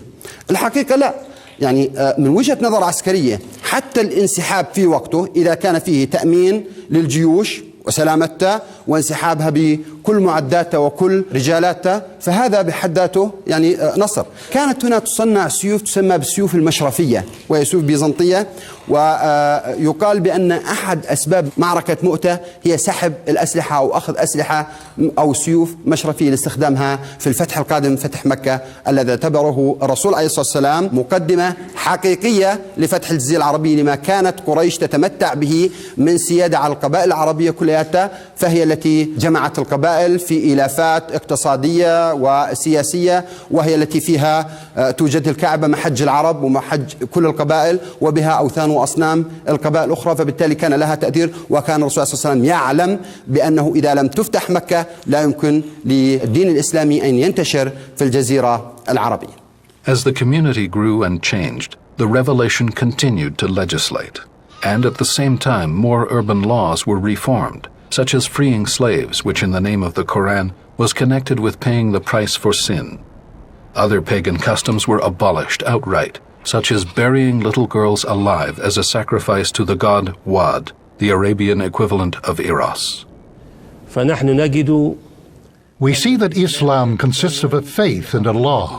Its faith lies in the belief that there is no other God but God.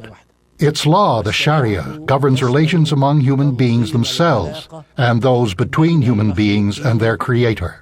It covers the rights of worship, behavior, and moral attitudes. If we were to look for the sources of the legislation, we would find many. The primary source is the Quran, followed by the Sunnah of the Prophet, then what is agreed upon by consensus, then by analogy, finally by the public interest.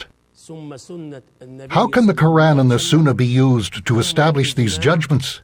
There are general terms the scholar can use as a basis to serve the community. The Prophet sent for his companion Muaz, the governor of Yemen, and asked him, "How shall you govern?" "By the Quran," he replied. "But if you do not find any direction therein, what then?" "Then I will act according to the Sunnah of the Prophet," he responded. "But if you do not find any direction in the Sunnah, what then?" And he answered, "Then I will exercise my judgment and act on that." What does this al-ish jihad, or striving, mean? To strive to deduce a law. To attempt to arrive at a personal interpretation in keeping within the spirit of the law and in the spirit of Islam.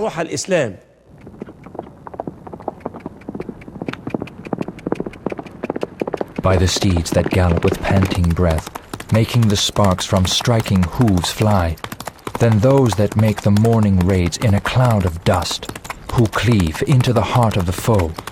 With all this, man is ungrateful to his Lord, and unto this fact his deeds bear witness, but the love of fortune makes him greedy. Does he not know that when the tombs are overturned and the interior of hearts re-examined, then their Lord shall know about them? Surah 100.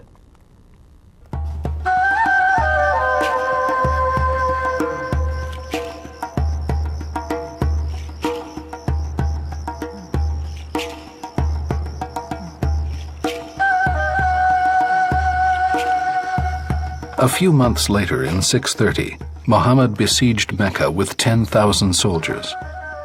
Throughout the city, 1,000 huge bonfires roared. At nightfall, Abu Sufyan, chief of the Meccans, went to find out what was going on and was taken to the Prophet's encampment.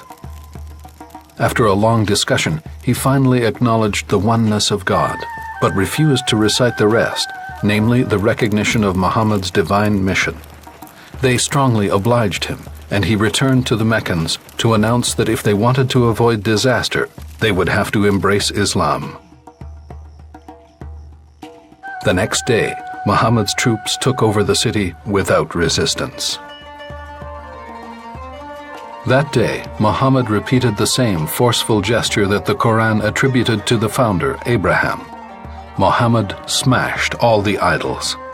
According to certain sources, he saved only the image of Mary and her son among the hundreds that were housed in this pantheon, the Kaaba. كانت حواري مكة قد امتلأت أمانا وسلاما، وراح رجالها يخرجون يستطلعون الأخبار، فإذا بنداء بلال يصدح في مكة: الله أكبر الله أكبر الله أكبر الله أكبر، إلى آخر الأذان، واجتمع الناس في حرم الله حول بيت الله. وجاء رسول الله صلى الله عليه وسلم ثم قال للناس وقد اصطفوا جموعا نساء ورجالا، قال: يا معشر قريش، ما تظنون أني فاعل بكم؟ وهذه العبارة تعني أن رسول الله صلى الله عليه وسلم وقد انتصر بحد السيف أن يسود عرف العرب آنذاك، المنتصر بالقوة يملك الديار والمال والمتاع، ويملك الرجال ورقابهم والنساء والأولاد. وقال: يا معشر قريش، ما تظنون أني فاعل بكم؟ فقال أحدهم: خيرا يا رسول الله، أخ كريم وابن أخ كريم. قال عليه الصلاة والسلام: أقول لكم كما قال يوسف لإخوته: لا تثريب عليكم اليوم، يغفر الله لكم، اذهبوا فأنتم الطلقاء. هذا المشهد يحتوي حقيقة الإسلام.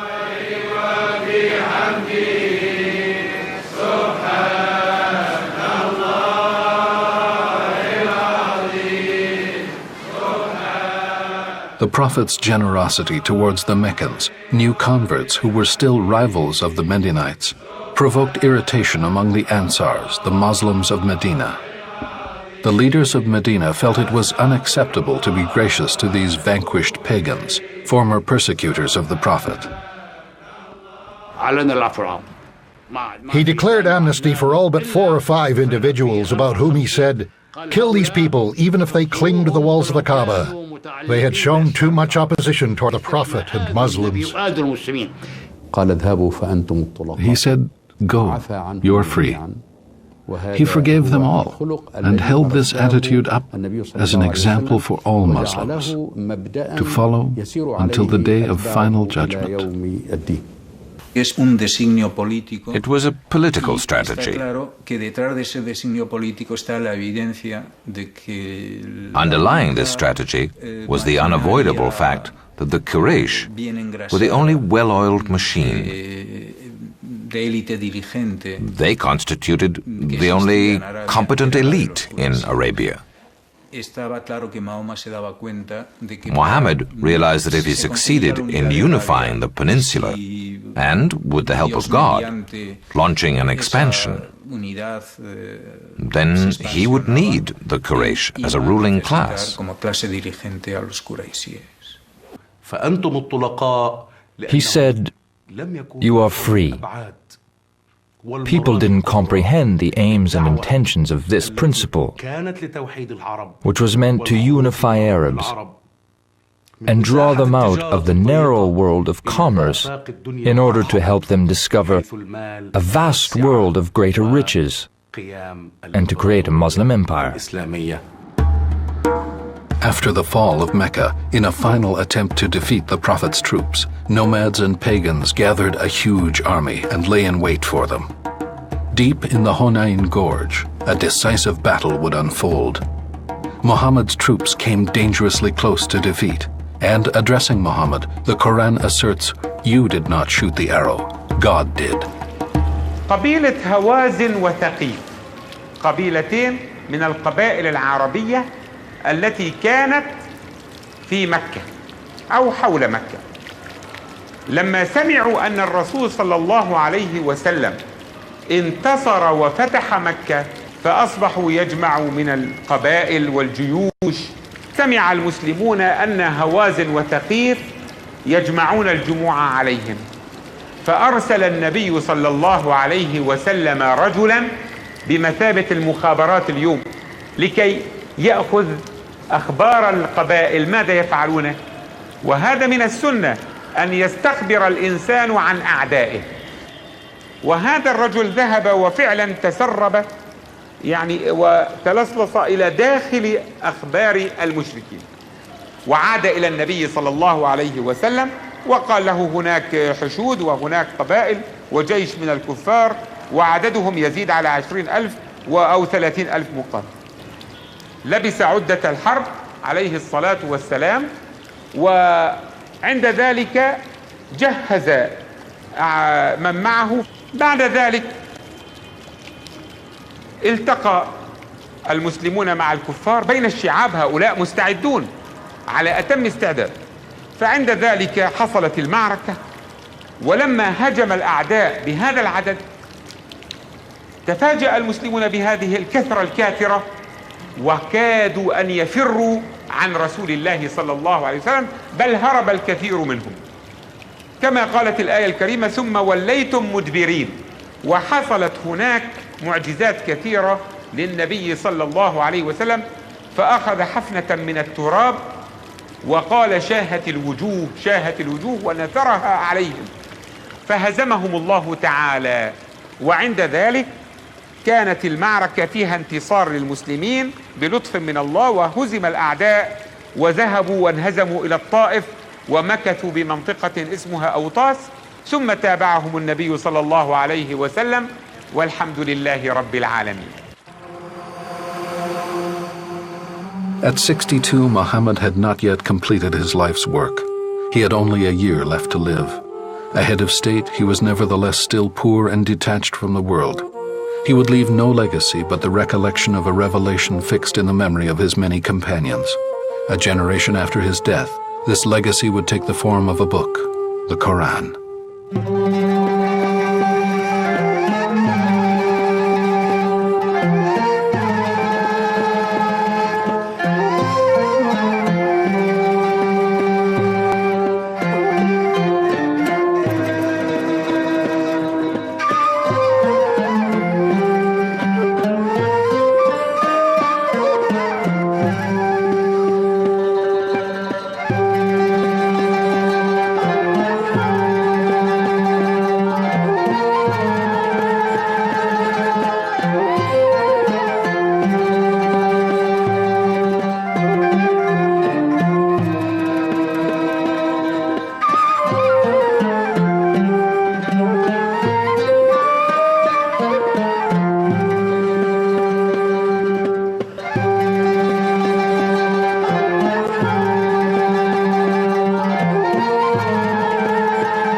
In 610, the year when Emperor Heraclius took power in Byzantium, Muhammad undertook his prophetic mission at the age of 40. God the Creator revealed himself and commanded Muhammad to read and transmit what would become the Quran. Over 23 years of revelation, Allah would order Muhammad to gather up and guide his followers and inspire ethics and legislation for the new city. Medina, the long-standing economic rival of Mecca, would welcome him both as divine messenger and political leader, and would be the departure point for difficult trials and endeavors. The many battles he had to lead, in which he lost some of his first followers, did not let up until 631, a few moons before his death. But until his last breath, he tenaciously continued to proselytize, to train, and to fight.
عقب معركة حنين، وهي معركة من أواخر معارك النبي عليه الصلاة والسلام، بعدها دانت له الجزيرة العربية من أقصاها إلى أقصاها.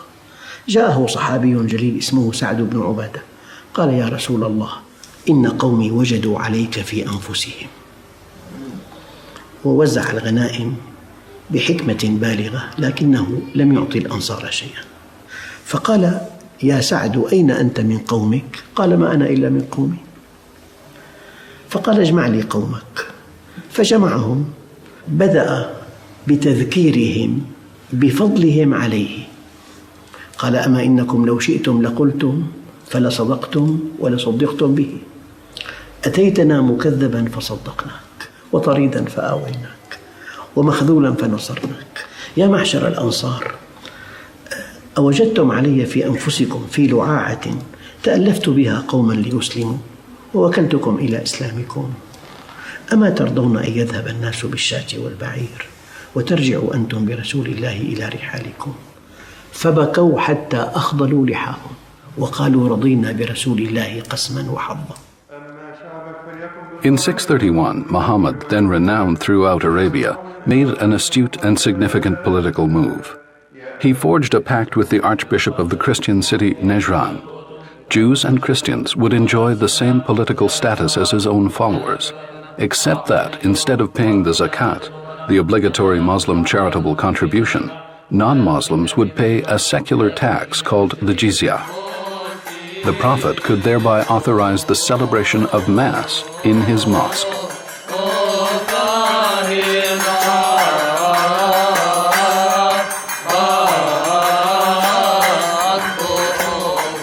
But over the course of these encounters, controversies and disputes were reported in the Christian and Muslim chronicles of the period. Muhammad considered the Trinity dangerously close to polytheism. He rejected the notion of Jesus' divinity. Indeed, in the Quran, Jesus is considered one of the principal prophets, not the Son of God. The revelation asserts a philosophically intransigent monotheism. صحح المخرج. قل هو الله أحد. قل هو الله أحد. الله الصمد. الله الصمد. لم يلد ولم يولد. لم يلد ولم يولد. ولم يكن له كفوا أحد. ولم يكن له كفوا أحد. Delegations arrived from everywhere to forge allegiances with Muhammad. Some were eager to express their faith in Islam, while others refused. عشان هيك جهز جيش وأراد غزو مدينة أيلة، وكان يومها ملك أيلة أسقف يسمى يوحنا بن رؤبة. لكن أحد الصحابة وهو حرملة وكان صديق ليوحنا، وكان كثير ما يمر عليه ويجلس عنده ويبيت عنده أثناء تجارته، شفع لأهل أيلة وقال: يا رسول الله، ابعث لأهل أيلة كما بعثت إلى غيرهم لعلهم يجيبوك ولا تغزوهم. فقبل الرسول صلى الله عليه وسلم شفاعته وأرسله لرؤبة، وأرسل معه 5 من أصحابه وبعث معهم رسالة. ما أن وصل الوفد إلى أيلة حتى استقبلهم يوحنا وأكرمهم وكساهم وأطعمهم. جمع كل هؤلاء الأمراء وذهب بموكب كبير إلى الرسول صلى الله عليه وسلم، واستقبله الرسول في تبوك وأنزله في خيمة بلال بن رباح الذي كان بمثابة رئيس التشريفات عند الرسول صلى الله عليه وسلم، وكان يخدم أضياف الرسول صلى الله عليه وسلم. وفي هذه الفترة كان يوحنا بن رؤبة ليس فقط ملكا، ولكن كان ملكا وأسقفا، وكان متمسك بنصرانيته، ولذلك رفض دخول الإسلام وبقي ووافق على الجزية. In 632, during a final pilgrimage to Mecca, Muhammad felt death was imminent. He reviewed his life among his followers, and leaning on a companion for support and in a voice relayed from listener to listener, he declared, "I swear by God, even though I may lie to others, I would never lie to you." Such an enlightener would not lie to his followers. He finished with an inventory of divine interdictions, of murder, injustice, lying. And with each statement of an ethical principle, he invariably repeated, "God, have I conveyed it well?" The chorus responded, "Yes, Messenger of God." And Muhammad went on, "May God be my witness." A few days later, Muhammad received the final revelation, in which God announced his own death to him. So it was that a messenger, a descendant of your own, arrived among you. Heavy was his pain when hardships affected you. Affectionate and lenient was he towards all believers. Surah 9, verse 129.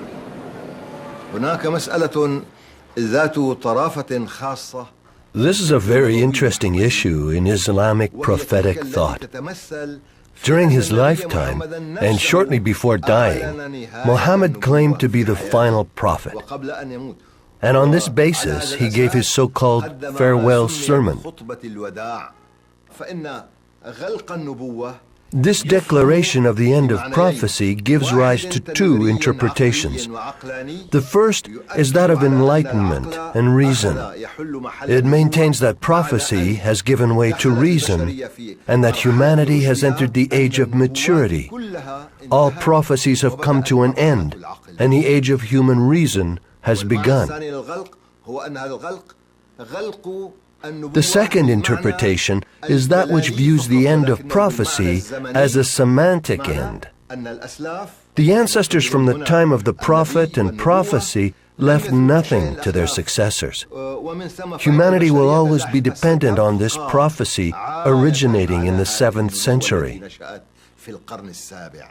Both of these interpretations still have currency today. They can be seen in the events occurring in the Arab world and in the Islamic world in general. Back in Medina, the Prophet felt his strength leaving him. To his companions, he expressed the desire to go to the cemetery and honor those who died for Islam. He addressed them in a tone full of bitterness, celebrating their condition compared to the suffering and difficulties of the living. At home, to Aisha he said, "Bring me something on which to leave you a text which, if followed, will protect you on the path." Abu Bakr and Omar said, "What's wrong with him? Is he delirious?" Some thought Muhammad only spoke like this when in pain, and that the book of God eliminated the need for another text. Finally, Ibn Abbas, Muhammad's cousin, future colleague of Ali, asked that someone bring something to record the Prophet's testament. The discussion became so heated that the Messenger of God, exhausted, asked them to leave. سيدنا محمد صلى الله عليه وسلم إنه عرف أجله دنا وهيشتد به المرض طلب من زوجاته قال لهم أنا إذا بدي أمرض وأموت في بيت عائشة لأنه كان يحب عائشة حبا كثيرا يعني يفضلها على زوجاته وكانت عنده دائما لا تتركه كانت الحمى تأخذه أخذا شديدا وكلما الحمى اشتدت كان في يد عائشة وعاء فيه ماء فيقول لها يا عائشة امسحي لي وجهي وطرق الباب فقالت له من بالباب فتحت الباب فوجدت زائر لابس أبيض قالت له يا أبتي إن زائرا بالباب فقال لها فليدخل فدخل سيدنا جبريل ومعه سيدنا عزريل فقال له النبي صلى الله عليه وسلم أهلا وسهلا بك يا حبيبي يا جبريل ويا عزرائيل هل جئت زائر أم قابض قال والله يا حبيبي إن ربك يقرؤك السلام فإن رغبت قابضين وإن لن رغبت ما رغبت نتركك فقال هل أحد يكره أن يذهب إلى إلى حبيبي فإذا الحبيب يريد حبيبه وأنا أريد الحبيب ومات ولما مات تركوه ساعة ودخلوا عليه وجدوه مكفنا لأن نزلت الملائكة كفنته وغسلته ووصى النبي صلى الله عليه وسلم أن يدفن في بيته دفن في بيته مكان موجود الآن ومن أراد الآخرة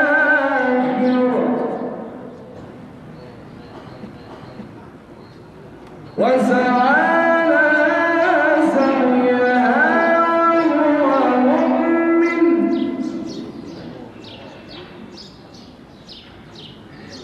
ومن أراد الآخرة وسعى لها سعيها وهو مؤمن فأولئك كان سعيهم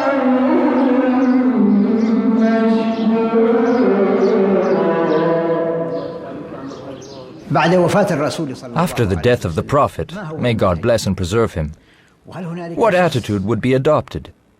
And did the Prophet designate an individual to lead Muslims after him? In the narrow sense of the term, it's clear that there is no single person who could have been the Prophet's veritable successor. The issue of succession sheds light on the duality that was to characterize all future Muslim states, the religious character and the political character. From a religious point of view, Muhammad couldn't have a successor because he is the seal of prophets. There are no other prophets after him. Where succession is possible is in the political sphere, as guide and leader of the community. All this gave rise to a debate. I wouldn't say a conflict. The supporters of Medina, of course, said, God bless him and preserve him, and this country is ours, and we gave sanctuary to the emigrants. Therefore, it is only fitting that the succession be ours. A man entered the mosque and said, the Medinites have gathered in the hall of the Sada and sworn allegiance to Saad, their chief. Abu Bakr got up and went out with Omar, leaving Ali with the Prophet. Entering the famous vestibule, they discovered all the Medinites gathered there, who told them, we want to name one of our own as chief. Choose one from among yours, and likewise a prince from among us, a prince from among you, then everyone will be content. Abu Bakr took the floor, and after citing the verses of the Quran that refer to the preeminence of the Medinites, he added, but you know the Prophet said, the function of governing belongs to the Quraysh Meccans. The Medinite partisans exclaimed, if a Quraysh is absolutely necessary, we designate Ali, the Prophet's son-in-law. He is the most renowned among Quraysh. Then Omar said to Abu Bakr, extend your hand and receive our oath, for you are a respectable Quraysh and the most worthy. Then Omar swore allegiance to him. The Medinites, ashamed of their resistance, rushed toward Abu Bakr and, before him, swore the oath of allegiance. What we can say about this gathering is that it triggered a political and cultural conflict that would spread across the medieval Arab state. This conflict tells us much about the reasons for the various religious and intellectual schisms that were to follow. These different schools of thought were merely a result of what happened during the meeting in the vestibule. And we will see this fact reflected in the different interpretations of the Quranic text itself.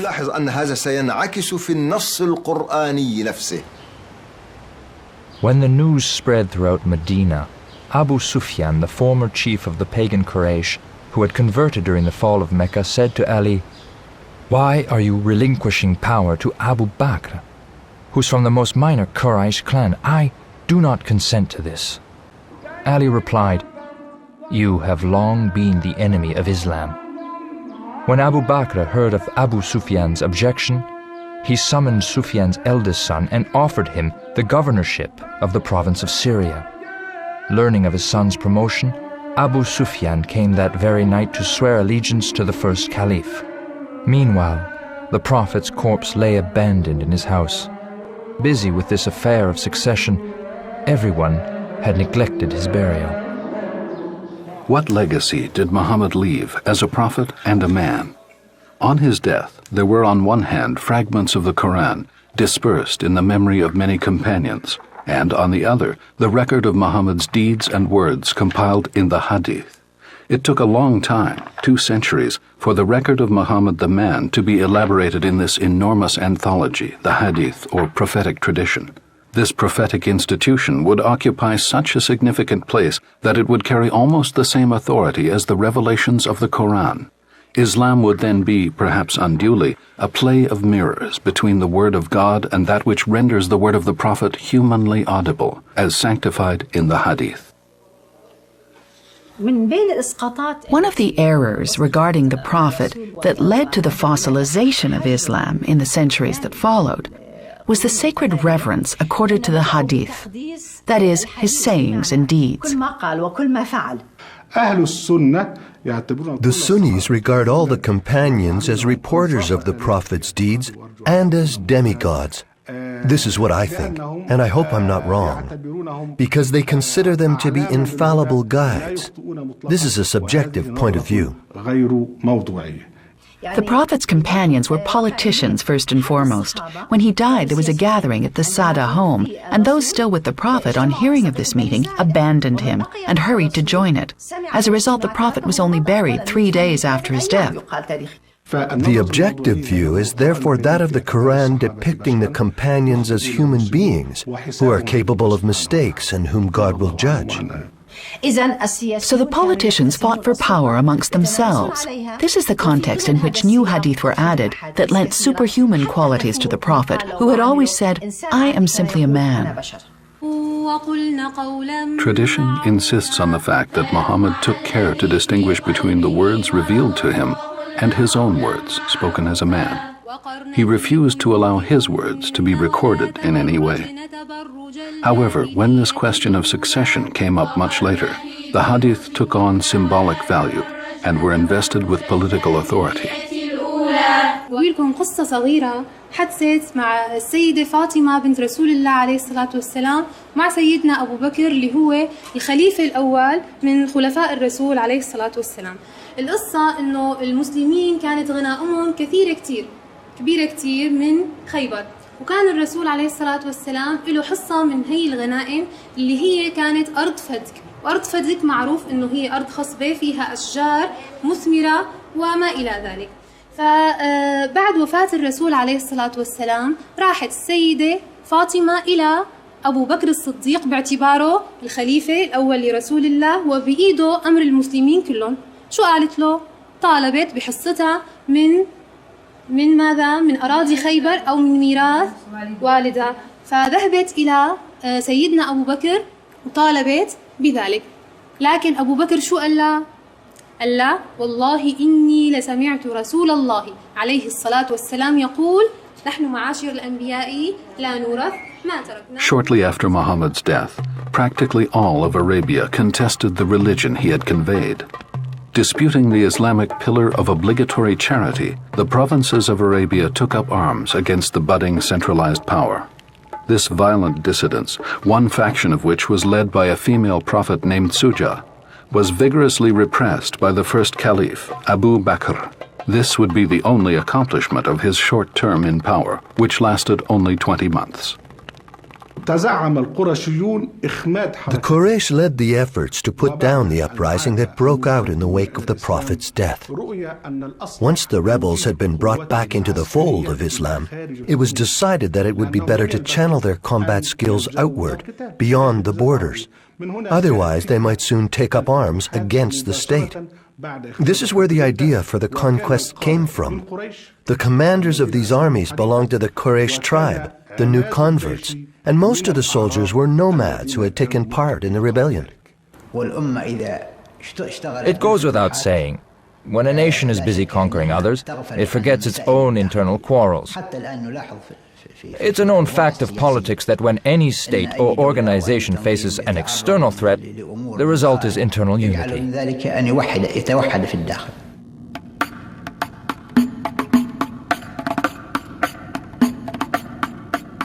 Two powers were considered to be opponents of Islam, Christian Byzantium and Zoroastrian Persia. In the face of these two adversaries, Muslims would give new meaning to the notion of jihad, which until then had been a general notion in the Quran and for Muhammad, designating any fight against evil, whether singular or pervasive. Around 637, after conquering the faltering Persian Empire, Omar confronted Constantinople in the name of this expanded jihad.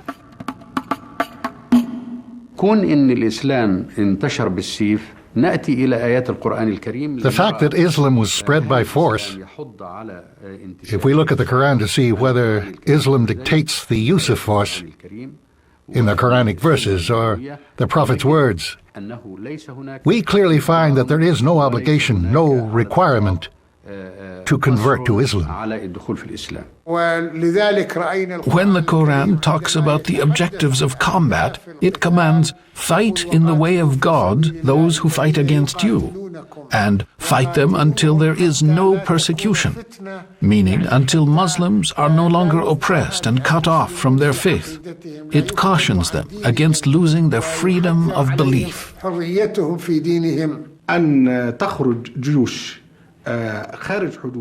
But when Muslims venture beyond their own borders and impose a choice between conversion, payment of a tax, or battle, this has nothing to do with Quranic law. القرآن فيه بضع آيات قليلة تحث على الجهاد. There are several verses in the Quran that encourage jihad. Believers are instructed to fight in the way of God. This means that when they conquer a nation, they must first propose conversion to Islam. If it is accepted, they enter peacefully. If not, they enter by force.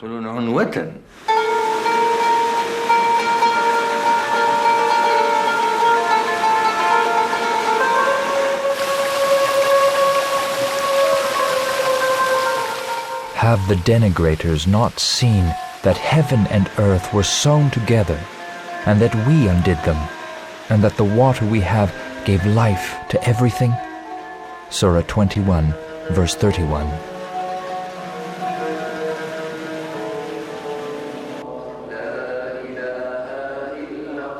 Omar forged his administration in the image of an authentic state. He instituted fiscal practices and became a legendary model of benevolent and uncompromising justice. But after 10 years as caliph, Omar was assassinated by a mercenary slave. The Quran recommended general consultation, or shura, in everything concerning public affairs, including the designation of supreme power. Omar left a political testament designating only 5 prominent figures who would name his successor, the third caliph, Uthman. The territory of Islamic expansion would be marked by the graves of fallen companions.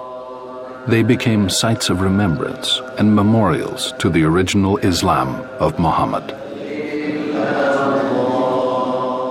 في مقام صحابة رسول الله صلى الله عليه وسلم هذا رفاعة بن منذر ويلقبوه بأبو لبابة، وهذا صحابي من المقربين مع سيدنا محمد نبينا.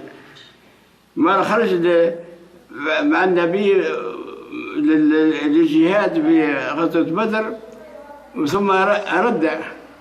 ثم رد من ثنية قال يا أبو لبابة أرجع للمدينة أهنيني عليها، خاف يرجع عليها عدو ولا حاجة من بعدي. قال يا رسول الله ما تحرمنيش من أهل بدر. قال فلك أجر أهل بدر ولك أجر الخلافة. بعد هذا تحل الفتح تاع أفريقيا في أيام سيدنا عثمان. هي أفريقيا مجاهد متطوع مع الأولاد أصغر منها مع الجيش، وقتها هو عمره تقريبا 75 عام. وانا صرت مرضى من قريب القابس هني يقول بطراح، يقول في مطرح وادي الغيلان توفى ثم جابوه القابس هني للظهره هذه، كانت البقعه هذه فارغه دفنوه هذه يقول لها ظهره الصويده. أفلا يشكرون سبحان الذي خلق الأزواج كلها. As the conquests continued, the battle fatalities of many companions who had witnessed the Prophet's deeds and words made the delicate task of compiling the Quran increasingly urgent. Remember that the Quran is primarily an oral conveyance. Muslims even today understand and think of the Quran as an oral phenomenon before they think of it as a textual reality. It is the recited Quran that is the truest Quran, the deepest experience of the Quran. Of course, Muhammad had scribes. He would recite the revelation. They would then transcribe it onto any material at hand. But there was no specific order. There were readings, but it was mainly an oral tradition. The earliest believers learned the Quran and could recite it by heart. The task of gathering the disparate fragments of the original Quran as dictated by the Prophet undoubtedly fell to Abu Bakr and Omar. Certainly, both attempted to establish a collection, but neither intended to organize the surah into a rigid structure.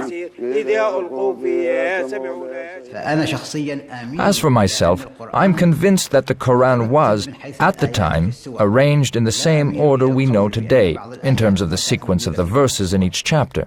I don't think that some verses weren't yet included in those chapters, so, in my opinion, the Quran was assembled into a whole, but the verses were dispersed, with one here, one there, etc. والقرآن تجمع منذ عهد النبي صلى الله عليه وسلم. The Quran was therefore compiled during the Prophet's lifetime, but was still in scattered form. في الرقاع. بداية تجميع القرآن كانت ربما. The compilation of the Quranic text may have begun in the final years of the Prophet's life, but it would become more intensive and consistent later, under the caliphates of Omar, and more particularly Uthman. عثمان ابن عفان. القرآن جمع بعد وفاة رسول الله. The Quran was compiled just after the Prophet's death. The reason for this compilation was that many of the companions who had memorized the Quran fought and died as martyrs during the rebellion by Arab tribes, leading to the concern that the loss of these living memories would mean the loss of parts of the Quran.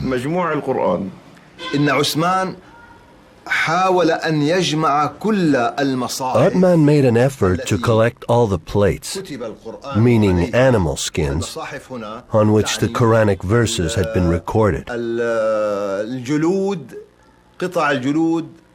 He gathered all these plates together in order to make a selection, and he compiled the so-called Uthman's Quran, after which, according to the chronicles, He destroyed the remaining plates. ما تبقى من المصاحف. The companion Hudayfa had fought within the borders of Armenia. Back from the expedition, he rushed to the caliph's house without even taking the time to go home first, say the chronicles. He presented the caliph with this speech: "Run to the aid of this nation before it perishes. What might be threatening it? Ask Otman. It's the Book of God. I participated in the expedition in Armenia, which had gathered soldiers from Iraq, Syria, and the Hijaz. I saw men fighting each other. I heard them accuse each other of heresy. We are heading, I'm sorely afraid, straight for disagreements about our book similar to those that Jews and Christians experience regarding theirs." Die Geschichte des Korans lässt sich To this day, it is impossible to write a clear history of the Quran. We have very detailed versions that have been handed down by Islamic tradition. But there are elements in the Quran that suggest that it was not written all at once. Ist ohne weiteres denkbar, für mich jedenfalls sehr I can imagine, or it is at least plausible, that the Quran was even further elaborated after the Prophet's death. Noch einiges an Gestalt gewonnen hat.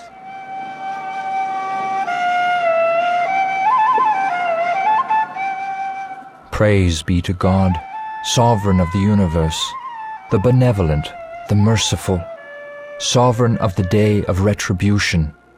It is you whom we adore, you whom we beg for succor. Direct us down the straight path, the path of those whom you have fulfilled with your good deeds, those who have not incurred anger and who do not stray. First Surah, the Fatiha. Die Diskussion an sich ist interessant, denn A discussion of the first surah is in itself very interesting. Fällt sozusagen literarisch aus der Diktion. Looking at it from a literary point of view, we see that because it is a prayer, it differs completely from the rest of the Quran. Sache, die erst, sagen wir, nach Mohammed entstanden ist. This Fatiha, or opening, surely did not appear until after Muhammad. But it is called Fatiha al-Kitab, as if it were the introduction to the book. Das muss nicht unbedingt heißen, dass es die erste Sure des Buches ist. This does not necessarily mean that it is the first surah of the book, but rather the invitational chapter of the Kitab, the book, or Die Quran. längste Sure ist die zweite Sure. Und wenn man diese Sure mal The longest surah is the second one. Now, if we look at this surah objectively, we see that it is a collection of repetitions, a series of subjects that stand in stark contrast to one another. die sehr hart aneinanderstoßen. Eigentlich könnte man sagen, We can almost say that this surah gives the impression of gathering together all the verses that were overlooked during the writing of the Quran. der Redaktion sozusagen übrig geblieben sind.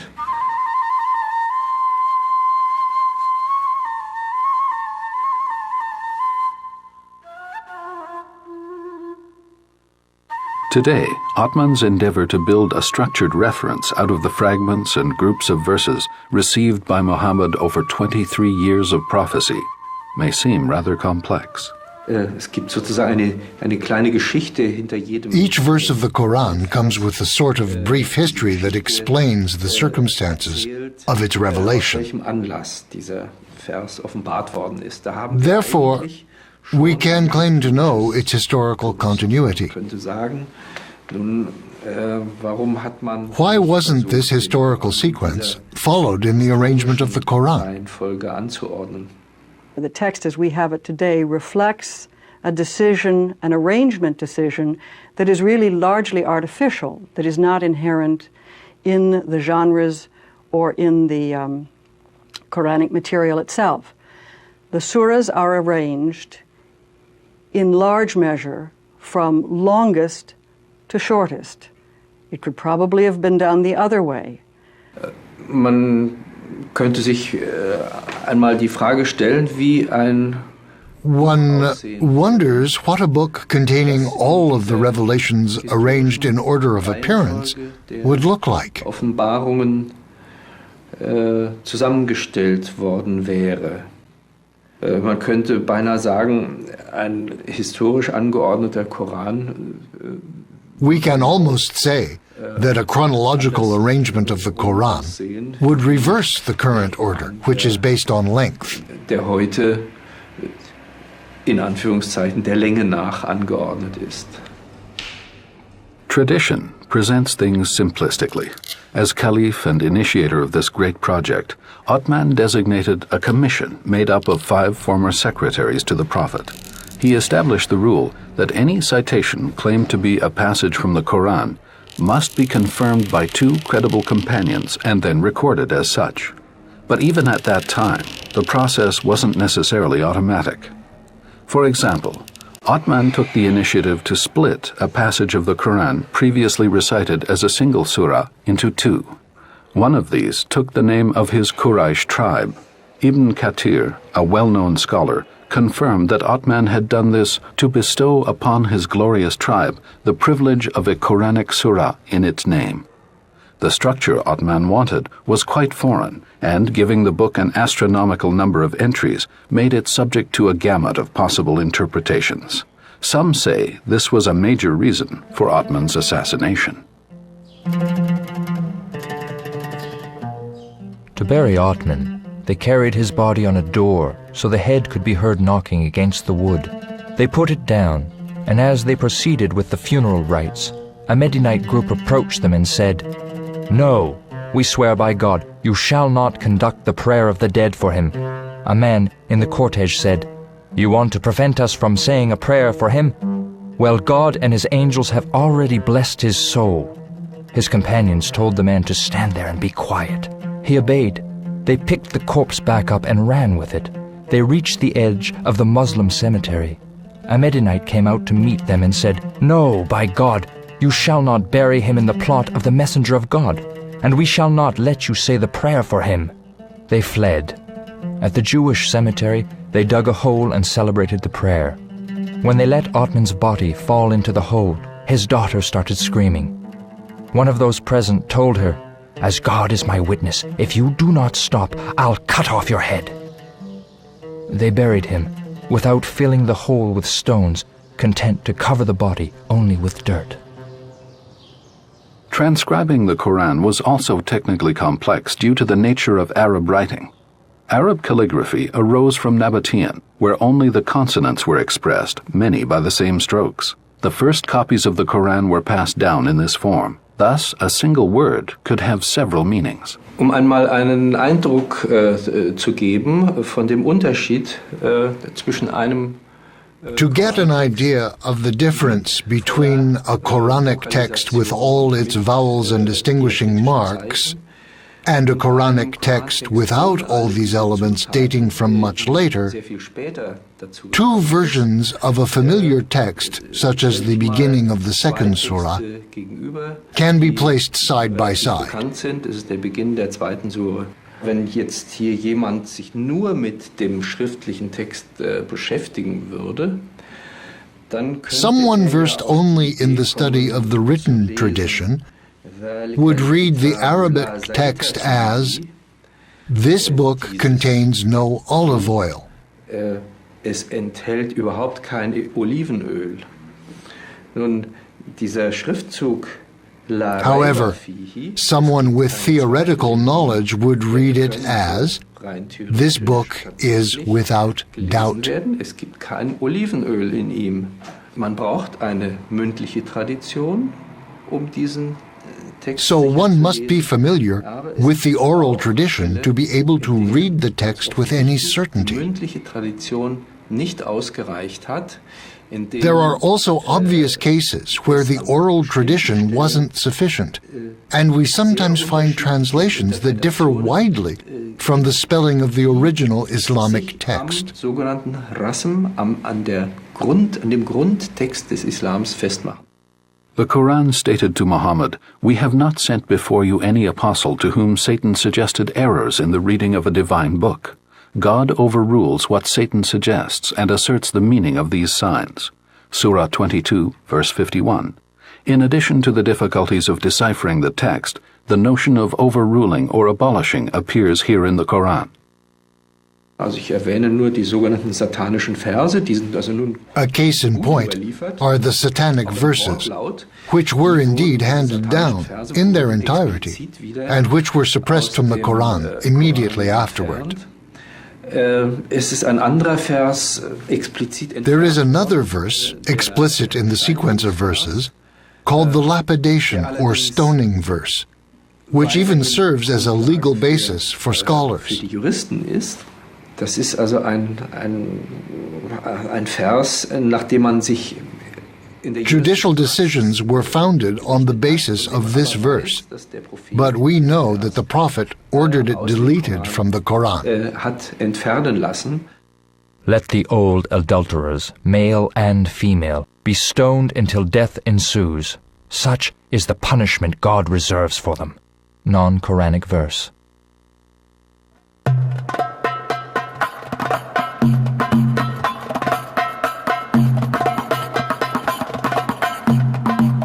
Once the text was stabilized, Quranic scholars went on to a strict codification through numerous procedures. The most complex mechanism was annulment, where one verse could cancel the authority of another verse on the same theme, simply because it was revealed later. For example, verse 260 of Surah 2 says, "No compulsion in religion." This is how the reason for straying emerges. As justification for ideological warfare, the scope of this verse is limited, if not totally cancelled, in reference to a later verse designated as the verse of the sword. When the sacred months are over, kill pagans wherever you find them, take them prisoner, besiege them and watch for them in ambush. But if they convert, if they observe prayers, if they give alms, then leave them alone. For God is lenient and merciful. Surah 9, verse 5. The Quran is clear, but its clarity has become obscurity. We have abrogated it. There is no compulsion in religion. Jesus says in the Gospel, "Who among you lights a lamp and puts it under a bushel? Instead, he puts it on a stand so that it may shine on everyone." The notion of no compulsion in religion is the lamp that lights the entire world. But we have abrogated that. We have abrogated ourselves. We have abrogated the prophets and the human spirit by practicing compulsion. This is a crime against humanity, against God, and against history. In Islam, there is no difference between the religious and the profane, between what is Caesar's and what is God's. Quranic law, or Sharia, suggests that all relationships ruling the city of men should be directed by God. This legislation delineates the boundaries of what is lawful and allowed. How does the prophecy of Muhammad, son of Abdullah, differ from other prophecies, given that he is the seal of prophets and that he was sent to all of humanity? The laws of the Old Testament were pronounced in specific situations. On the other hand, we can see that the laws proclaimed to Muhammad in the Quran are based on the principle of limits. To explain this clearly, let's use the example of a soccer field. This field has lines marking its outer limits. The game is played inside the lines, and if the ball goes out, the referee blows his whistle. On the field, there are rules of play, but there are millions of ways to play the game.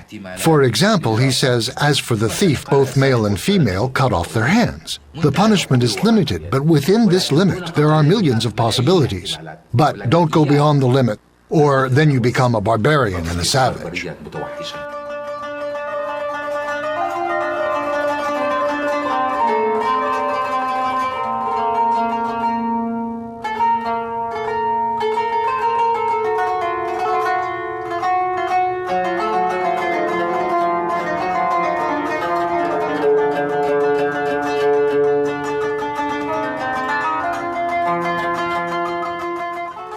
There is not an animal on the earth, nor a being that flies on its wings that is not part of a nation. Nothing have we omitted from the book, and they shall be gathered to the Lord in the end. Surah 6, verse 38.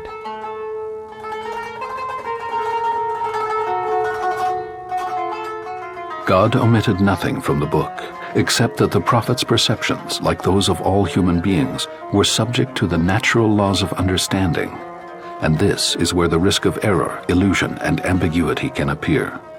As it is said in Surah 3, verse 5, "It is He who sent you the book." Among its verses, some are explicit. These are the matrix of the book. The others are ambiguous. The pages of the Quran contain only the revelation received by Muhammad. All of these verses are gathered together because all were revealed to God's messenger. But there are two kinds: explicit verses and ambiguous verses. There is a verse in the Quran that insists that there are ambiguous or obscure verses, and verses whose message is clear and whose meaning is absolute. This is one of the most important verses in the Quran, and it unlocked the door to an open reading of the Quranic text, a door that can no longer be closed. The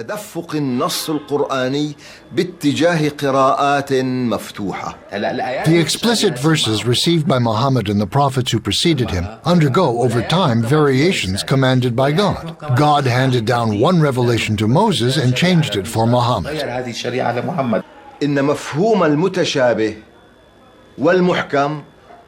The ambiguous verses and explicit verses are not designated as such in the Quran. In other words, the Quran does not define them in an absolute manner. Their meaning remains open. The result is that these verses, which were intended to distinguish between ambiguous and explicit verses, are themselves ambiguous. This broadens the horizon of the Quranic text. أي ملتبسة مما وسع أفق النص القرآني.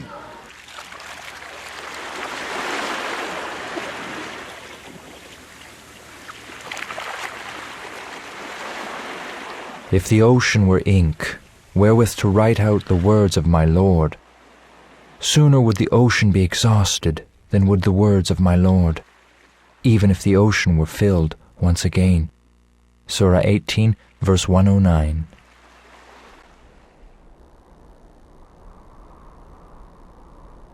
In 656, after Othman's death, many weak points would emerge during the Fitna, the bloody civil war of Islam's infancy. Barred from governing, Ali, the fourth caliph and Muhammad's cousin and son-in-law, would be the last in this era of visionary caliphs who followed the Prophet's footsteps. From then on, and for at least a century, power would be essentially, if not totally, political, exercised under the threat of the revolts and schisms that brought about the major doctrines of Sunni, Shiite, and Kharij Islam. Throughout this upheaval, the figure of Muhammad was kept alive and well in cities, towns, and villages. Portrait of the Prophet by Tabari. He was of medium height, neither very tall nor very short. His color was a rosy white. His eyes were black. The hair on his head was long and fell to his shoulders. It was black.